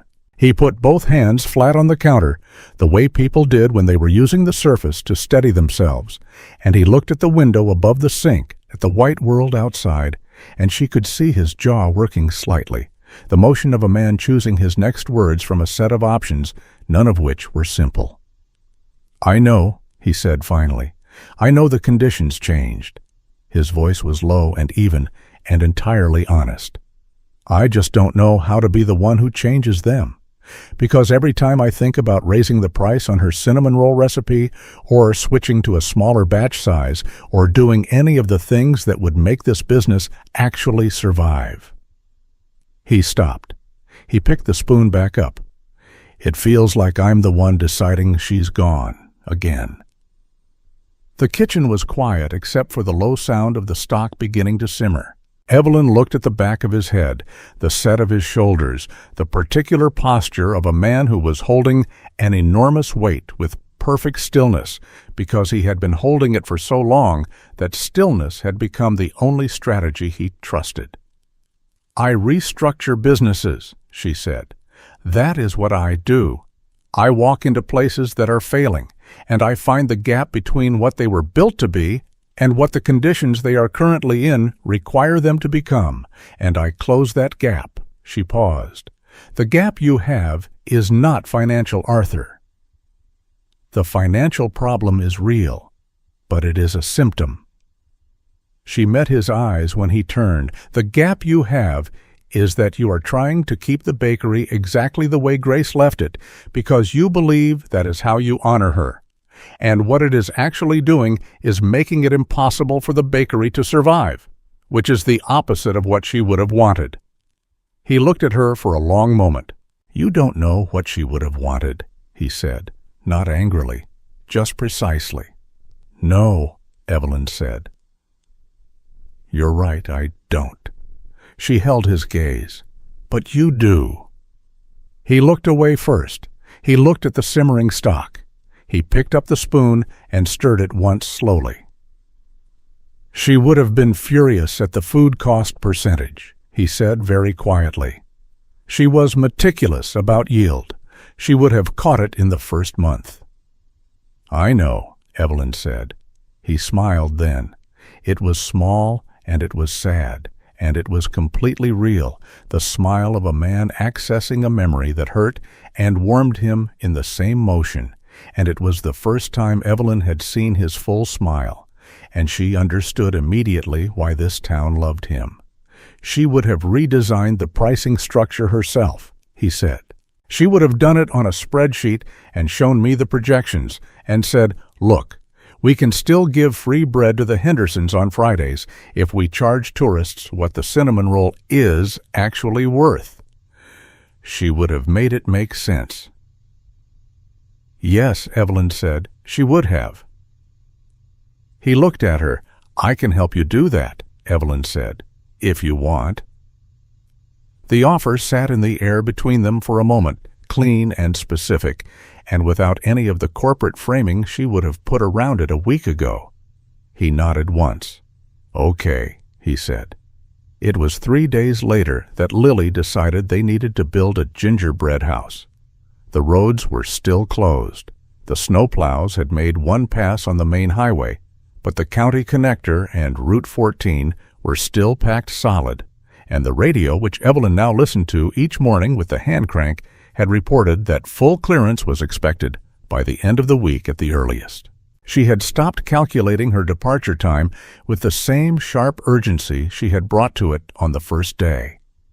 The calculation still happened, but it had a different quality now, less like escape velocity and more like ordinary planning. She and Arthur had spent the previous 2 evenings at the kitchen table, her legal pad covered in her handwriting, and his numbers and ratios and recipe modifications and pricing models worked out in the specific collaborative shorthand of 2 people who had discovered that their skills were in ways neither of them had anticipated precisely complementary. He knew the product with an intimacy no spreadsheet could replicate. She knew the structural mathematics of making a business viable with a rigor no amount of love for the product could substitute for. Together they were building something that was neither her version nor his version, but a third thing. A plan that was operationally sound, and also, she had found herself thinking more than once, genuinely worthy of the place it was meant to save. They worked well together. This surprised her less than it should have. It was on the afternoon of the 3rd day after Lily's fever that Lily appeared in the kitchen doorway with a box under her arm and an expression of complete executive authority. "We're making a gingerbread house," she announced. Arthur looked up from the table. "Where did you get that kit?" "It was in the pantry. It's been in there since Christmas. Last Christmas or the Christmas before?" Lily considered this. "One of them," she said. "Lil." "It's fine, Dad. Gingerbread doesn't go bad. It basically is already bad. That's why it has so much ginger in it." She set the box on the table between Evelyn and Arthur with the authority of someone who had already made the decision and was now simply informing the relevant parties. She looked at Evelyn. "You have to help. It's a 2-person job minimum. I have never built a gingerbread house," Evelyn said. Lily stared at her. "Never. Never." This appeared to be information of such magnitude that Lily needed a moment to process it. She set the box down. She pulled out a chair and sat in it. She looked at Evelyn with the expression of someone encountering a gap in a person's education so fundamental that it required immediate remediation. "That," she said, "is not okay. We're fixing that today." Arthur reached across and opened the box. Inside were the pre-baked gingerbread panels, a packet of royal icing mix, a bag of assorted candies, and an instruction sheet that had been drawn on at some point by a child, presumably Lily, who had added to the illustrated gingerbread house a flag, 2 trees, and what appeared to be a horse. "I added the horse," Lily confirmed, following Evelyn's gaze. "Every house needs a horse." "Structurally speaking," Evelyn said, "a horse is an exterior element and would not affect the load-bearing integrity of the main structure." Lily looked at her. "I know," she said very seriously. "That's why I put it outside." Arthur made the sound that lived next to a laugh. They made the royal icing. Lily measured the powdered sugar with an enthusiasm that resulted in approximately 30% of it landing on the table and the front of her sweater, and she declared this acceptable collateral damage. Arthur mixed the water in with the patience of a man who had done this many times. Evelyn held the bowl because that was the job she had been assigned, and she held it with the same precise care she brought to everything which Lily observed and approved of. "You're good at holding things steady," Lily said. "I practice," Evelyn said. They assembled the walls. The first attempt at the roof collapsed almost immediately, one panel sliding cleanly off the icing joint and landing flat on the table with a decisive thud that produced a silence of about 4 seconds. Then Lily made a sound that was not quite crying and not quite not. It was the specific private small disaster sound of a child who had been invested in something and watched it fail, and it was so genuinely sad and so completely disproportionate to the actual scale of the problem, the way children's grief was always both smaller and larger than it appeared, that Evelyn felt it in her sternum. She looked at the collapsed panel. She looked at Lily, whose eyes were bright and whose mouth was pressed into a line. She did not say it's okay. She did not say we can try again. She had learned in 6 years of walking into failing things that hollow comfort was not comfort at all. It was just noise made in the shape of kindness. She picked up the fallen panel. She examined the icing joint. She examined the angle of the adjoining wall. She set the panel back down on the table and looked at the structure as a whole, with the same focused analytical attention she brought to a balance sheet. "The problem," she said, "is the angle of approach. You're trying to seat the roof panel on a vertical wall with no support ledge.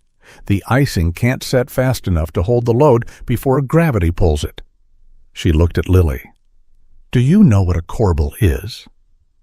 Lily shook her head, still tight-mouthed.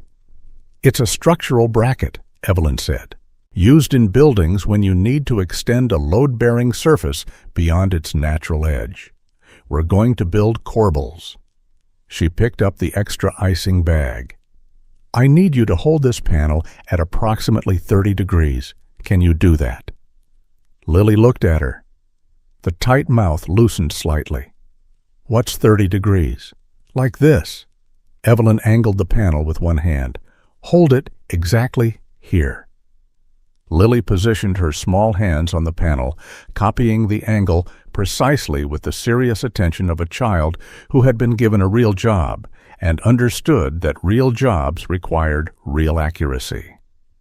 Evelyn piped a thick bead of icing along the top edge of the wall, building it up in layers 3 passes, creating a platform that extended the seating surface by nearly a centimeter on each side. "Industrial adhesive," she said as she worked. "Think of it like this. The icing is not just glue, it's also a structural element. We're not sticking the roof on. We're building it a foundation to rest on." Lily watched her hands. "Like when Dad redid the back porch."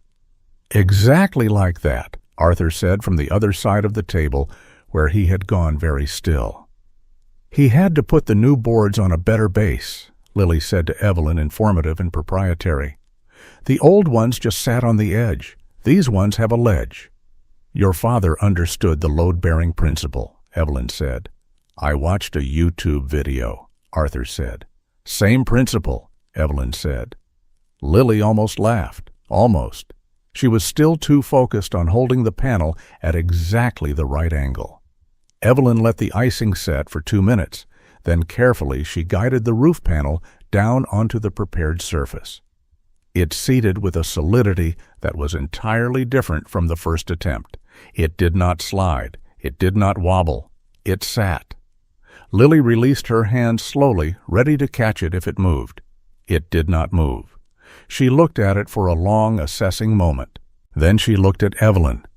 "You fixed it," she said. "We fixed it," Evelyn said. "You held the angle." "I held the angle," Lily repeated, with the quiet, private satisfaction of someone adding a new skill to an internal list. Arthur was watching from across the table, and Evelyn did not look at him because she knew what his face would look like, and she was not certain she was ready to look at it directly. They decorated the house for the next hour. Lily applied the candy with the strategic vision of a small architect and the execution of a child who kept eating the materials, a combination that produced a house that was architecturally sound and decoratively unique. Evelyn piped trim lines along the roof edges with a precision that made Lily say with complete sincerity that she was the best at icing of any adult Lily had ever met, which Evelyn suspected was not an especially competitive field, but accepted as offered. At some point, Arthur put music on something low and instrumental from a battery-powered speaker on the counter. And at some point, Lily had moved so that she was standing between Evelyn and the table rather than across from her. And at some point, Evelyn had stopped thinking about the logistics of her position in this house and had simply been inside the activity present in it, unheld from the moment by any of the usual tethers. She noticed this only when it stopped, when Lily stood back and declared the gingerbread house complete and took a photograph of it on Arthur's phone with the serious compositional attention of a very small art director. Evelyn looked at her own hands. There was royal icing on her fingers. There was, she realized, a small smear of it on the cuff of her cashmere turtleneck. She looked at this for a moment. 6 days ago, she would have experienced this as a small specific crisis of order, a contamination of the controlled environment she maintained around herself at all times. She reached for the dish towel and wiped her hands. She left the smear on the cuff. It was after Lily had been put to bed that evening, in the comfortable silence that had become their evenings now, Arthur at the stove making tea, and Evelyn at the kitchen table with the legal pad, that Arthur said, "You were a different person today." She looked up. He set a cup in front of her and sat down in his chair across the table. He wrapped his hands around his own cup. He was looking at her with that direct, unhurried attention, the gaze of someone who saw things and chose to name them. "With Lily and the gingerbread house," he said. Something shifted. "I was helping her solve a structural problem," Evelyn said. "I know what you were doing," he said. "I also know what else you were doing." She looked at him. "You were gentle with her," he said, in a way that was completely natural, not performed, not careful. He paused. "I have watched people be gentle with Lily my entire life, and most of them are performing it. You weren't." She looked at the legal pad. "I like her," Evelyn said. The words came out simple and unguarded, without the framing she would ordinarily apply to a statement with that much exposure in it. "She is honest. She doesn't manage herself for other people's comfort." "She gets that from her mother," Arthur said. "I know," Evelyn said, and then caught herself because she did not know. Not really, she had only the file and the research notes and the pressed autumn leaves on the bakery wall. "How do you know?" he said, not accusatory, genuinely curious. "The bakery," she said. "Everything in that room was chosen by someone who did not perform warmth, who simply had it. The children's books in the corner, the crayon sign on the window." She paused. "The watercolor." Arthur looked at his cup. "She painted that the year before she died," he said. "She said she needed to see it from the outside, to understand what it looked like to the people who came in from the cold." He was quiet for a moment. "She said a business was not its numbers. It was the experience of walking toward it when you needed something." Evelyn was very still. "She sounds like someone who understood what things were actually for," she said. "She did," he said. "She always did." He looked up. "It took me about 3 years of knowing her to catch up to how she saw things. She was faster than me, at understanding what mattered." "You caught up," Evelyn said. He smiled the sad, real smile. "Most of the way." They were quiet for a moment, the comfortable kind of quiet that their evenings had become, and the fire in the wood stove spoke its low language, and the house held them both in the warm dark. "The plan we've been building," Evelyn said, "the restructuring proposal." She pulled the legal pad toward her. I want to show you the full version." She had been working on it in sections, showing him pieces as they developed, but she had not shown him the whole shape of it until now. She turned the pad and pushed it across the table to him. He picked it up. He read it. He read it with the same thoroughness he brought to everything, slowly, without skimming, going back twice on certain pages.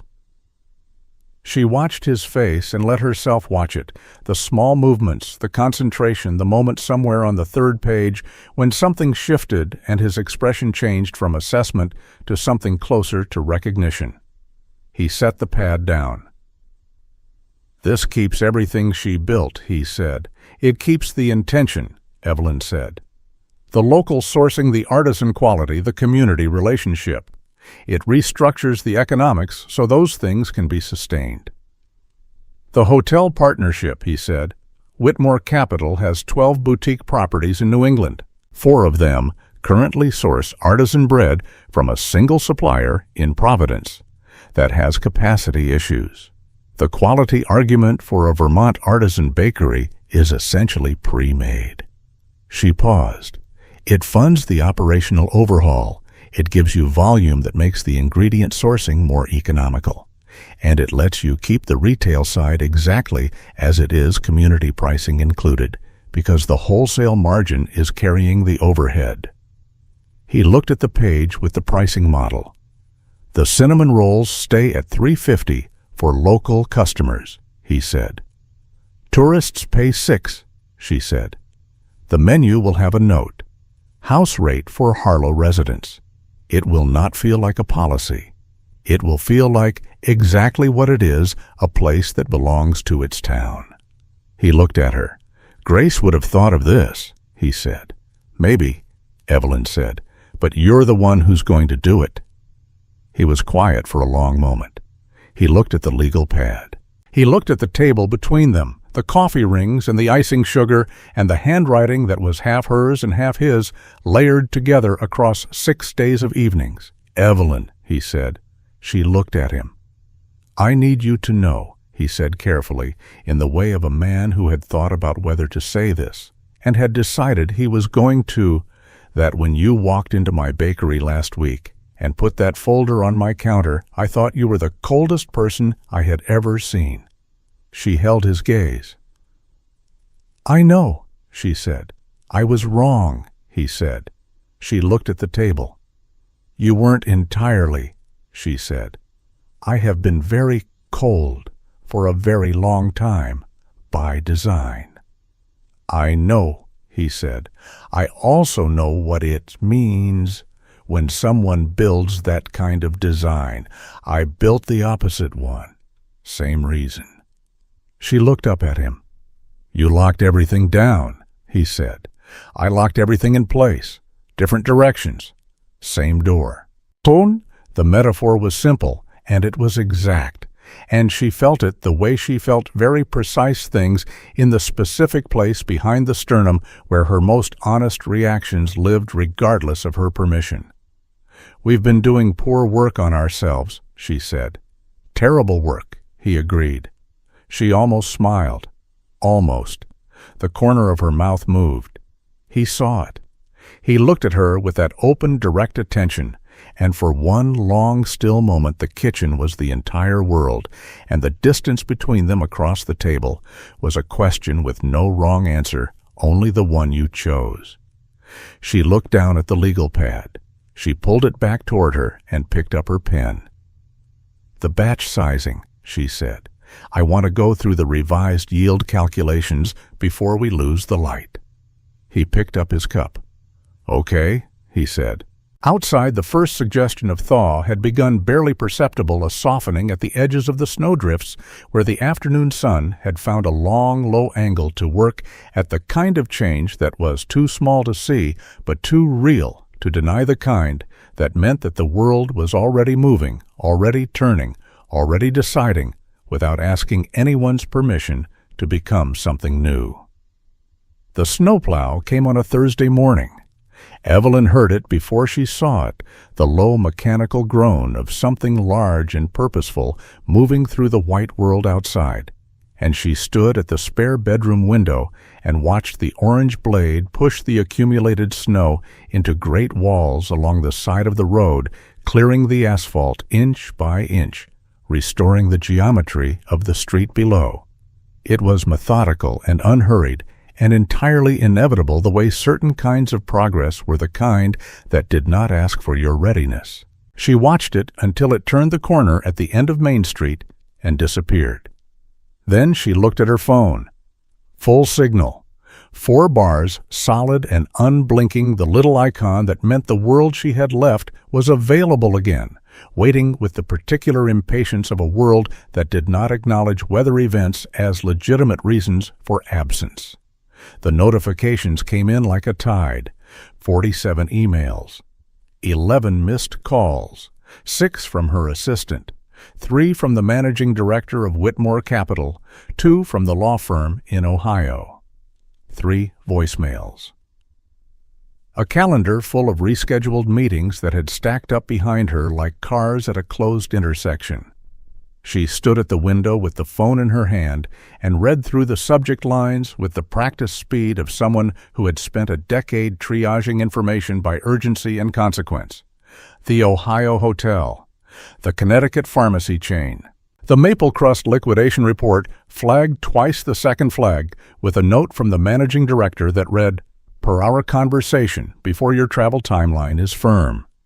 Board requires final assessment by end of month." End of month was 9 days away. She set the phone face down on the nightstand. She sat on the edge of the bed and looked at the floor for a moment at the dark wooden boards that were slightly uneven in the way of very old houses, worn smooth by generations of feet that had all eventually left or been lost. And she thought about what she was going to do with the next several hours, which were the hours that would determine the next several years. She picked the phone back up and called her assistant. "Evelyn?" Dana's voice carried the particular relief of someone who had been holding a breath across multiple time zones. "The roads are clear." "Are you okay?" "I'm fine," Evelyn said.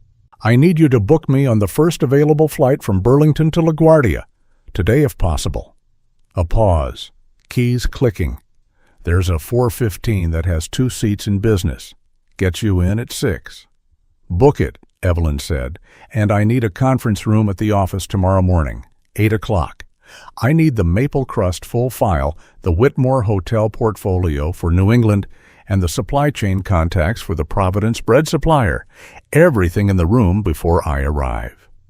Another pause, this one slightly different. The pause of someone who had worked with a person long enough to register when something had changed in the texture of their instructions. "The hotel portfolio," Dana said carefully, "not just the Maple Crust liquidation file. Correct?" "Okay," Dana said, and Evelyn could hear the professional discretion that kept her assistant from asking the obvious question. "Anything else?" "Yes," Evelyn said. "Pull the artisan food supplier contracts for all 12 Whitmore, New England properties. I want the terms, the volumes, and the expiration dates." She hung up and sat with the phone in her lap. She heard from downstairs the sound of the kitchen coming to life. The stove, the coffee. The particular morning rhythm she had memorized over 14 days without meaning to the way you memorized the sounds of a place when you had lived inside them long enough for them to become the texture of normal. She did not want to go downstairs and say goodbye. This was information she registered with the flat, clear honesty she had been practicing since the night at the kitchen table, the night of Emma's name and Grace's name, and the 2 hands held around coffee cups in the early morning light. She had learned over these 2 weeks to acknowledge what was true before she decided what to do about it. What was true was that leaving this house was going to cost her something. What was also true was that she had a plan, and the plan required her to leave. She packed her bag with the efficient precision that was simply who she was, the same precision that had once felt like armor and now felt like something more neutral, just a characteristic like her handwriting or the way she took her coffee. She made the bed. She folded the towel Arthur had left for her on the first day and placed it on the chair. She stood in the doorway of the spare room and looked at it for a moment, the narrow bed and the chair, and the frost-edged window, the room that had been cleared of a bicycle, and a child's art projects to make space for a stranger who had arrived with a foreclosure notice and a laptop and approximately zero capacity for the kind of warmth this house insisted on providing. She turned off the light and carried her bags downstairs. Lily was already at the kitchen table with her crayons and her ongoing project, which had been evolving for 3 days and which she had declined to explain, saying only that it was not finished yet and unfinished things should not be shown to people. Arthur was at the stove. He turned when he heard her on the last stair the same way he always turned, and he looked at her bags, and he looked at her face, and he said nothing for a moment. "Roads are clear," she said. "I know," he said. "I heard the plow." Lily looked up from her drawing. She looked at the bags. She looked at Evelyn's face.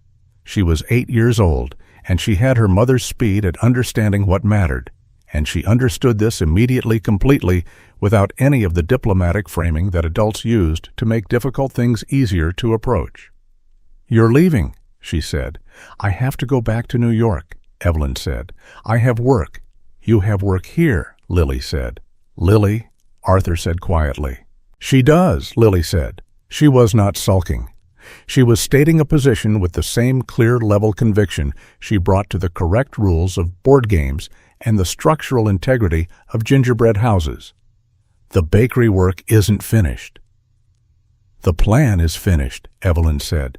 She set her bags by the door and came to the table and crouched down so she was at eye level with the child, which was something she had learned over these 2 weeks was the correct physical grammar for serious conversations with 8-year-olds. "All the work your dad and I did those notes on the legal pad all those evenings. That's a real plan, a good one. Your dad knows what to do with it." Lily looked at her with steady, unconvinced eyes. "But you should be here when he does it." Evelyn held her gaze.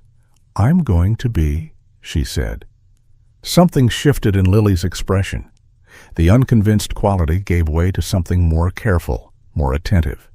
"What does that mean?" she said. "It means I have to go to New York and do something important first," Evelyn said, "and then we'll see." "We'll see is what adults say when they don't want to make a promise," Lily said. "Usually?" Evelyn said. "Not always." Lily studied her for a long, serious moment, the gap-toothed assessment of a child taking a reading.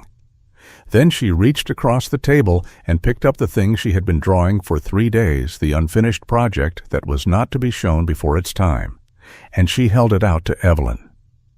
It was a drawing crayon on the thick paper Lily preferred, done with the committed, fearless line quality of a child who drew without second-guessing herself. It showed 3 figures in a house that was recognizable as this house by the wood stove and the specific angle of the front window. A tall figure with dark hair and an apron, a small figure with a gap-toothed grin, and a third figure between them with dark clothes and straight posture and hair that Lily had colored with the black crayon in careful, serious strokes. The third figure was holding something in each hand. In the left hand, something rectangular that was clearly a laptop or a folder. In the right hand, a piece of bread. Evelyn looked at the drawing for a long moment. "You gave me bread," she said. "Dad gives everyone bread," Lily said with a shrug that contained an entire philosophy. "That's how you know they matter." Evelyn looked at the drawing.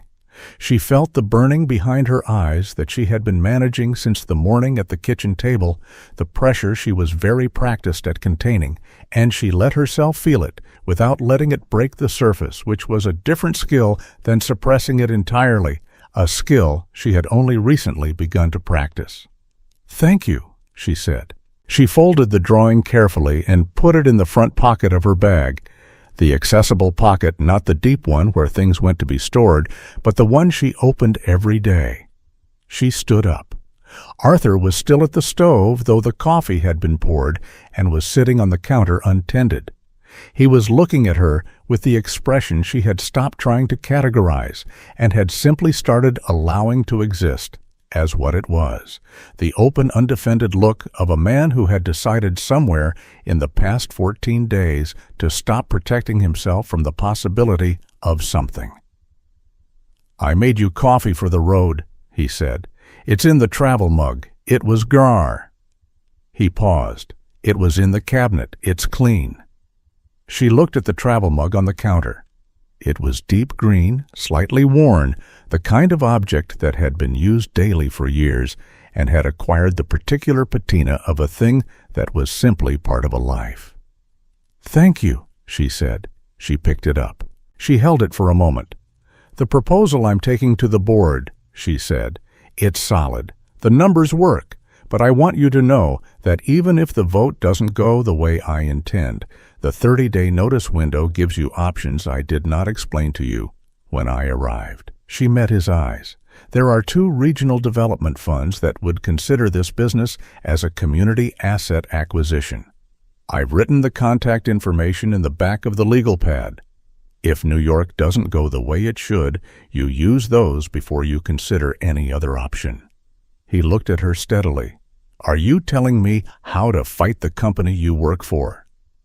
"I'm telling you what I would do," she said, "if I were you." The quiet between them had a particular quality, the quality of 2 people who had arrived at a moment that was both an ending and a question, who were standing at the edge of it and looking at each other across the small distance that was all that remained between what had been careful and what could be otherwise. Arthur walked across the kitchen. He stopped in front of her close enough that she had to look up slightly to hold his gaze, and he looked at her with that same direct, unhurried attention that had unnerved her completely on the first morning and that she now understood was simply the way he saw things fully, and without the protective distance that most people maintained as a matter of social habit. He reached out and he tucked a strand of her hair back from her face, a gesture so quiet and so specific, and so entirely without agenda that it moved through her defenses the way small things did when the defenses had already been substantially compromised. "Come back," he said, not asking, not demanding, just placing it in the air between them the way he placed things when he had decided to be honest. "I will," she said, and this was not "we will see." This was not the adult language of managed expectations and protected exits. This was the other kind of sentence, the kind that came from the place where Emma's name lived, and the night of the cold compress and 45 minutes of hand-cranked charging and a child who drew everyone holding bread. She picked up her bags. Lily appeared from her chair and wrapped both arms around Evelyn's waist without warning a hug of total commitment in the way that only small children hugged full body. No reservation, every available inch of affection deployed simultaneously. Evelyn stood very still for 1 second. Then she put one hand on the back of Lily's head, on the wild dark hair, and held it there. "You are the most architectural 8-year-old I have ever met," she said. Lily's voice was slightly muffled against Evelyn's sweater. "I'm the only architectural 8-year-old you've ever met."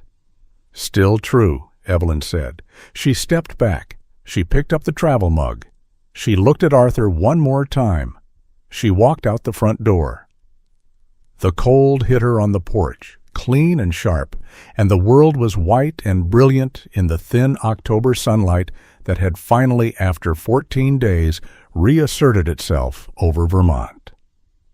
The snow was already beginning to change the edges, softening the surface crystalline and glittering, and slowly, imperceptibly releasing its grip on the shapes of ordinary things.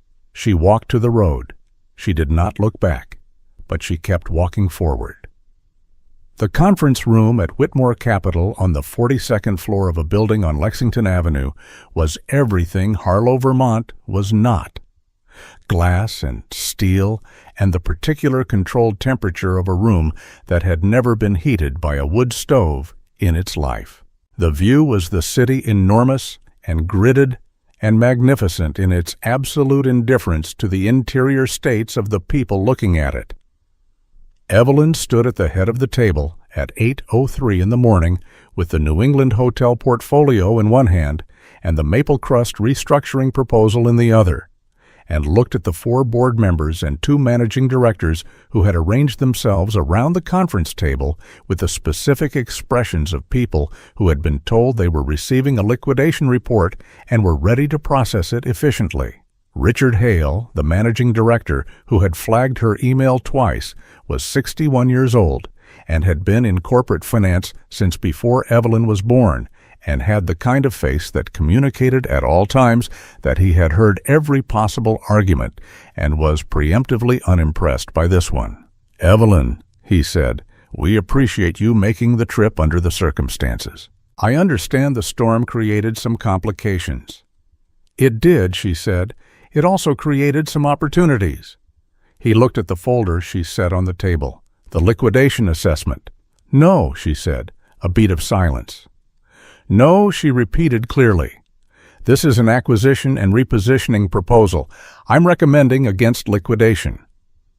Richard Hale looked at her the way he looked at things that had deviated from the expected path, with a narrowing of the eyes that was not quite surprise, because he was too experienced to be surprised. But was its structural equivalent.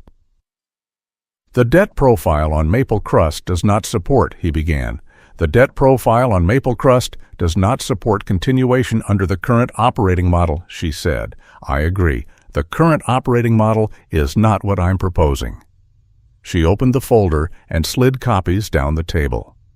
"What I'm proposing is a vertical integration play that addresses 3 simultaneous problems: Maple Crust's debt structure, the Whitmore New England Properties supply chain instability, and a gap in our portfolio brand positioning that we have been trying to close with a Providence supplier whose contract expires in 8 months and who cannot meet our volume growth projections." Silence. The sound of pages turning. She let them read. She stood at the head of the table and watched their faces with the skill she had spent 11 years developing, the skill of reading a room accurately and without the distortion of wanting a particular outcome. She wanted a particular outcome. She was aware of this, and she did not let it distort her reading. Robert Chen, the youngest board member, looked up first. He was 38 and had an appetite for unconventional positioning that the older members sometimes found exhausting, and that Evelyn had always found privately to be his most useful quality. "The artisan supplier model for the hotel properties," he said. "You're projecting a 14% reduction in per-unit food cost across those properties." "Based on the volume consolidation," Evelyn said. "Currently, we're paying 3 different suppliers for 3 different quality tiers. One high-quality consolidated source operating under a 3-year exclusivity agreement locks in the pricing and eliminates the tier management overhead. One source is a single point of failure," Richard said.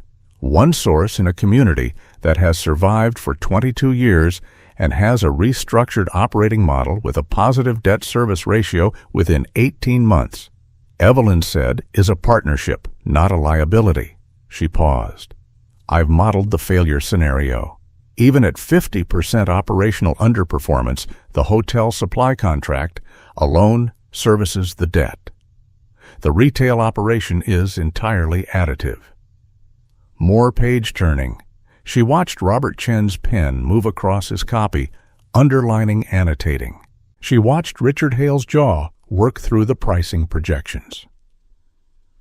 "The community pricing model for local customers," said Patricia Vowles, who managed the portfolio's public-facing properties and had the particular interest of someone who thought in terms of brand narrative. "This is deliberate 2-tier pricing." "It's a feature," Evelyn said, "not a concession. In the current market, a business that demonstrably invests in its community at a financial cost to itself generates a brand equity return that I have quantified on page 11. She waited while Patricia turned to page 11. "Tourist customers are paying the market rate. They are also paying for the experience of a business that belongs to its place in a way that cannot be manufactured. That experience is currently the highest margin product in the artisan food market. "You sound like you believe in this one," Patricia said, looking up. Not accusatory. Observational. Evelyn met her eyes.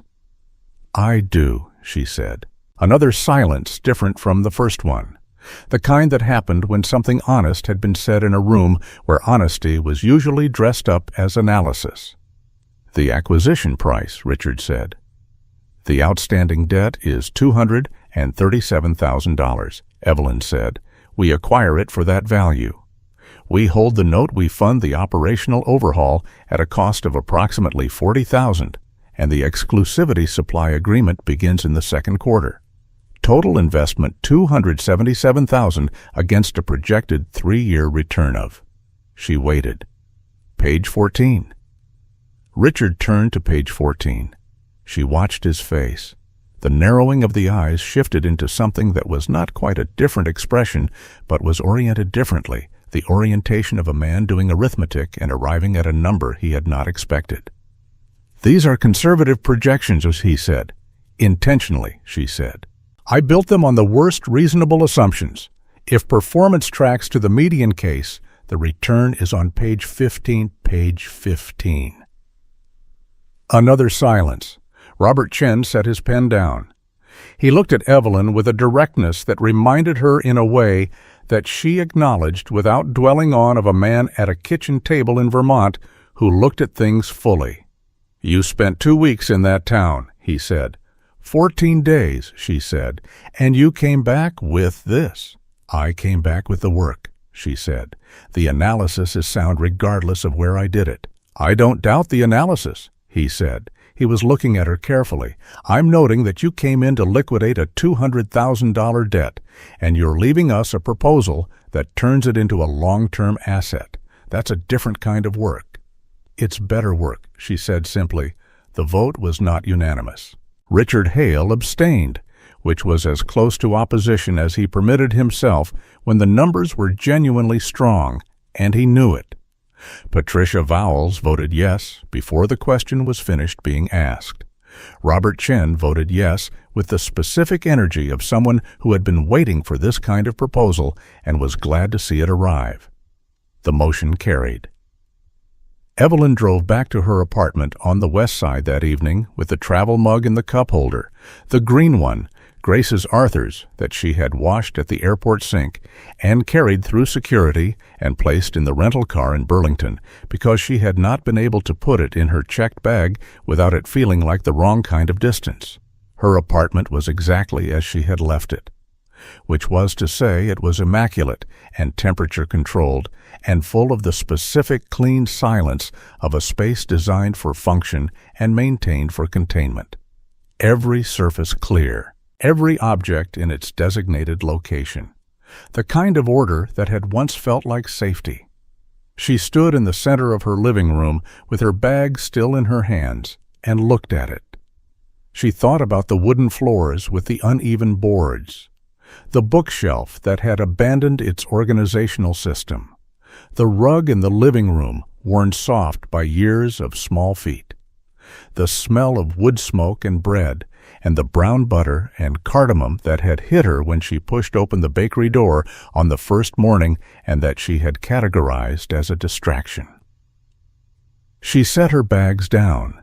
She went to the window and looked out at the city, all that light and motion, and scaled the city she had chosen because it was the largest possible distance from the kind of life where people knew your name and brought you soup and expected you to sit on a rug and play board games when there was a storm. She stood at the window for a long time. Then she went to her desk and opened her laptop and began to write. Not a report, not an analysis, a letter. She wrote it by hand the second time on paper, the way she had written it first in her head on the flight from Burlington, and she addressed it to Arthur Calloway. Care of Maple Crust Bakery, Harlow, Vermont. And she said what she had been composing since the moment she walked out the front door of his house and turned down the cleared road toward her rental car. She said, "The board approved the proposal this morning. Full investment, full partnership. The paperwork will reach your attorney within the week. I want you to know that the terms are exactly what we discussed at the kitchen table. Nothing has been adjusted. Nothing has been softened or reframed. What we built on that legal pad is what Whitmore Capital is acquiring." She said Grace built something real, not because the food was extraordinary, though it is, because she understood that a place was not its numbers. You have been holding that understanding on her behalf for 2 years at enormous personal cost, because you loved her and because you were afraid that moving forward meant leaving her. I want to tell you from the specific authority of someone who tried the alternative that staying still is not the same as staying faithful. You can honor what she built by building what comes next. She said, "Lily told me that your father gives everyone bread. That is how you know they matter." I have been thinking about that sentence for 4 days, and I believe it is the most accurate description of who you are that I have encountered. She said, "I am giving notice to Whitmore Capital at the end of this month. The Maple Crust Partnership will need a local operations manager for the first 18 months of the transition, someone who understands both the financial structure and the product. I have recommended myself for the position, if you will have me." She said, "I am aware this is not a conventional offer. I am aware that 2 weeks in a snowstorm is not a conventional basis for a decision of this kind. I am also aware that I spent 6 years making conventional decisions, and what they produced was an apartment that is very clean and completely silent, and a file on my desk that has Emma's name on it that I have not opened in 3 years. She said I opened it last night." She stopped writing. She sat at her desk in the clean, quiet apartment and held the pen and felt the particular quality of the moment, the way it had a weight to it that was not heavy but was real, the weight of something chosen rather than something arrived at by subtraction. She signed it with her full name. She folded it. She mailed it the next morning before she went to the office to write her resignation letter. Spring came to Vermont the way it always came, without announcement, incrementally, 1 degree of temperature at a time, the snow retreating from the road edges first, and then from the lawn centers, and then from the shadows of the old maple trees along Main Street, until only the shadows held the last pale remnants, and even those were going daily a little more. The bakery reopened on the first Saturday of April. Not with a banner or a ribbon or an announcement in the local paper. Though Dot, who had apparently appointed herself the unofficial communications director of Maple Crust's second chapter, had written a piece for the Harlow Gazette that ran on the Thursday before, and that used the phrase, "beloved institution rises from the ashes" at least twice, which Arthur had read and then set down with a pained expression that had made Evelyn standing at the kitchen counter with her coffee press, her lips together to manage the smile. They had not put anything in the window except the chalkboard. Arthur had written the specials in his own hand, the looping, unhurried cursive that he used for everything. And at the bottom, below the apple crumble and the sourdough boule and the seasonal soup, he had written one new item in slightly larger letters. Artisan brown butter cinnamon roll developed by Arthur Calloway. $6 or house rate for Harlow residents. The recipe was his own. He had been working on it for 3 weeks quietly, in the early mornings before Evelyn or Lily came downstairs, adjusting the ratios and the proof time and the particular caramelization of the brown butter until it was something that carried Grace's sensibility in its flavor without being Grace's recipe. Something that knew where it came from and was also unambiguously new. He had let Evelyn taste it on a Wednesday morning 10 days before the reopening. She had taken one bite. She had set the plate down. She had looked at him with an expression that was for her significantly unguarded. "Well," he said. "It's extraordinary," she said. "Yeah," he said. And the word carried a complexity of feeling that they had both by this point learned to let exist without narrating it. The morning of the reopening, Evelyn woke before 5 and lay in the darkness and listened to the house. Not the spare room anymore, the house. The sound she knew now by heart, the particular creak of the third stair, the way the kitchen door caught slightly. If you did not lift the handle, the sound of Arthur already downstairs with the stove and the coffee, building the day from its smallest components the way he always did. She lay in the warmth and listened and felt the shape of the life that had built up around her over the past 3 months with the same slow, incremental, unannounced method as the Vermont spring, degree by degree, without drama, without announcement arriving before she had fully tracked its approach. She got up. She dressed in the soft dark green sweater she had bought in the small clothing shop 2 streets over, the one that Lily had selected for her by pointing at it in the window and saying that was her color, which had been both a command and Evelyn had come to understand a gift. She went downstairs. Arthur was at the counter. He turned when he heard her step on the last stair the same way he had turned every morning for 3 months, and he looked at her with the same direct, unhurried attention, and he said nothing, because he did not need to, because some greetings had graduated beyond the requirement for words. He poured her coffee. She stood beside him at the counter close enough that their arms were almost touching, and she picked up the cup and held it with both hands and looked out the window at the spring morning coming in over the Vermont hills, pale gold and clean, and full of the particular promise of a world that had finished its winter and was ready at last to become something else. "You ready?" she said. "Getting there," he said. She looked at him. He was looking at the window at the light, with an expression that was complicated and real and entirely his own, the expression of a man who had been standing still for 2 years and had taken the first steps of a direction and was still learning what it felt like to move. She put her hand on the counter flat palm down, the way he had once put his hand on the kitchen table, open and available, and without demand. He looked at her hand. He put his hand over hers. They stood at the kitchen counter in the spring morning with their coffee going warm between their palms and the light coming in and the day waiting and the bakery 3 blocks away with its chalkboard sign and its new recipe and its old soul still intact. And neither of them spoke because the silence was not empty. It had not been empty for a long time. Down the hall a door opened. The specific percussion of small feet, the complaint of the third stair, and Lily appeared in the kitchen doorway in her dinosaur pajamas, with her hair in its morning state of creative chaos, 8 years old and entirely herself, taking in the scene with the same frank, unself-conscious attention that had been her defining quality since the first morning she had looked across this kitchen table at a woman in a charcoal suit and asked if she worked a lot. She looked at the 2 of them at the counter, at the hands. She crossed the kitchen. She opened the refrigerator and took out the orange juice. She poured herself a glass with great care. She put the orange juice back. Then she looked at them both, a long, satisfied 8-year-old look that contained within it a volume of told you so that she was gracious enough not to speak aloud. "We're going to be late," she said. "We have 40 minutes, Arthur said.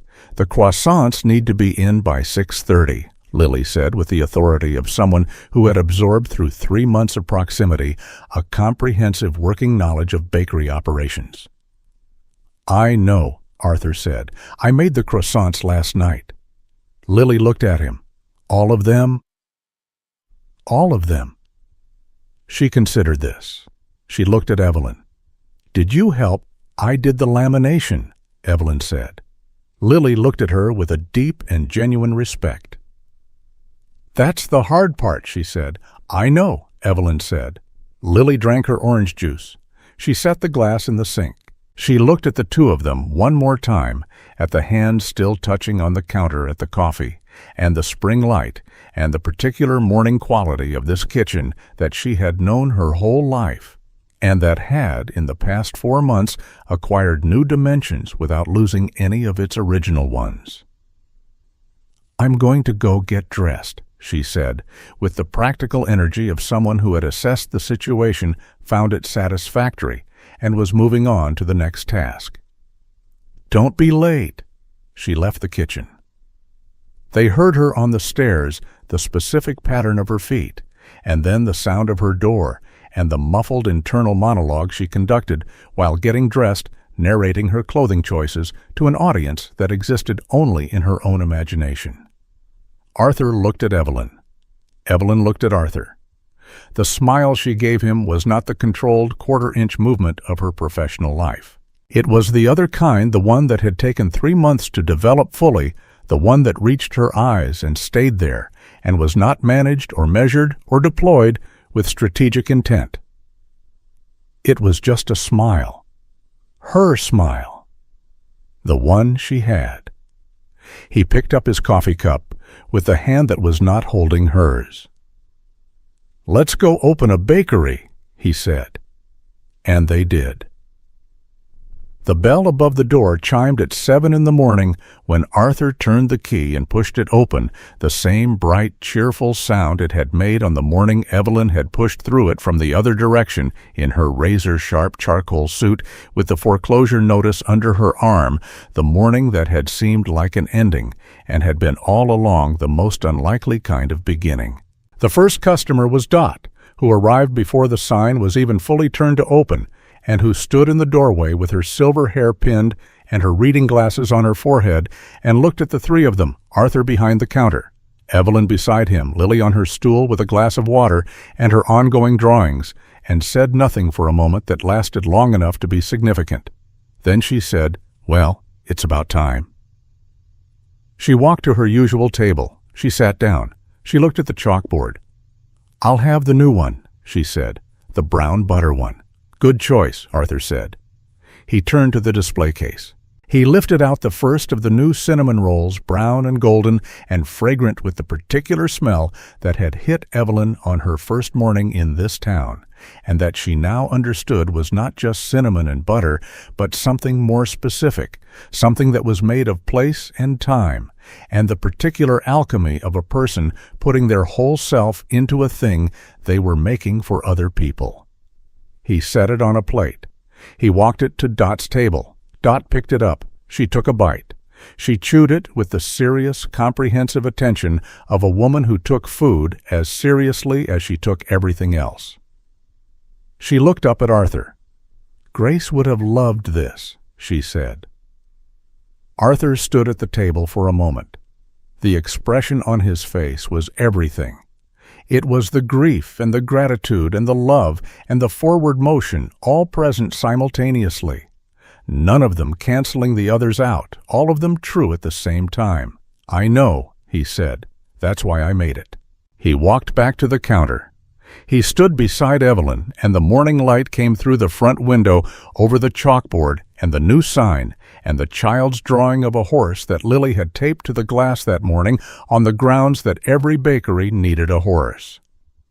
Structural considerations aside, and the warmth of the ovens filled the room. And the bell above the door chimed again as the first of the regular customers came in from the spring morning and the day began. Outside on Main Street, Harlow, Vermont, the last of the snow was finally gone. From the shadows under the maple trees, and the world was green and ordinary and full of the patient, persistent, entirely reliable light of a morning that was simply itself asking nothing, offering everything the way good things did when you finally stopped being afraid to let them in.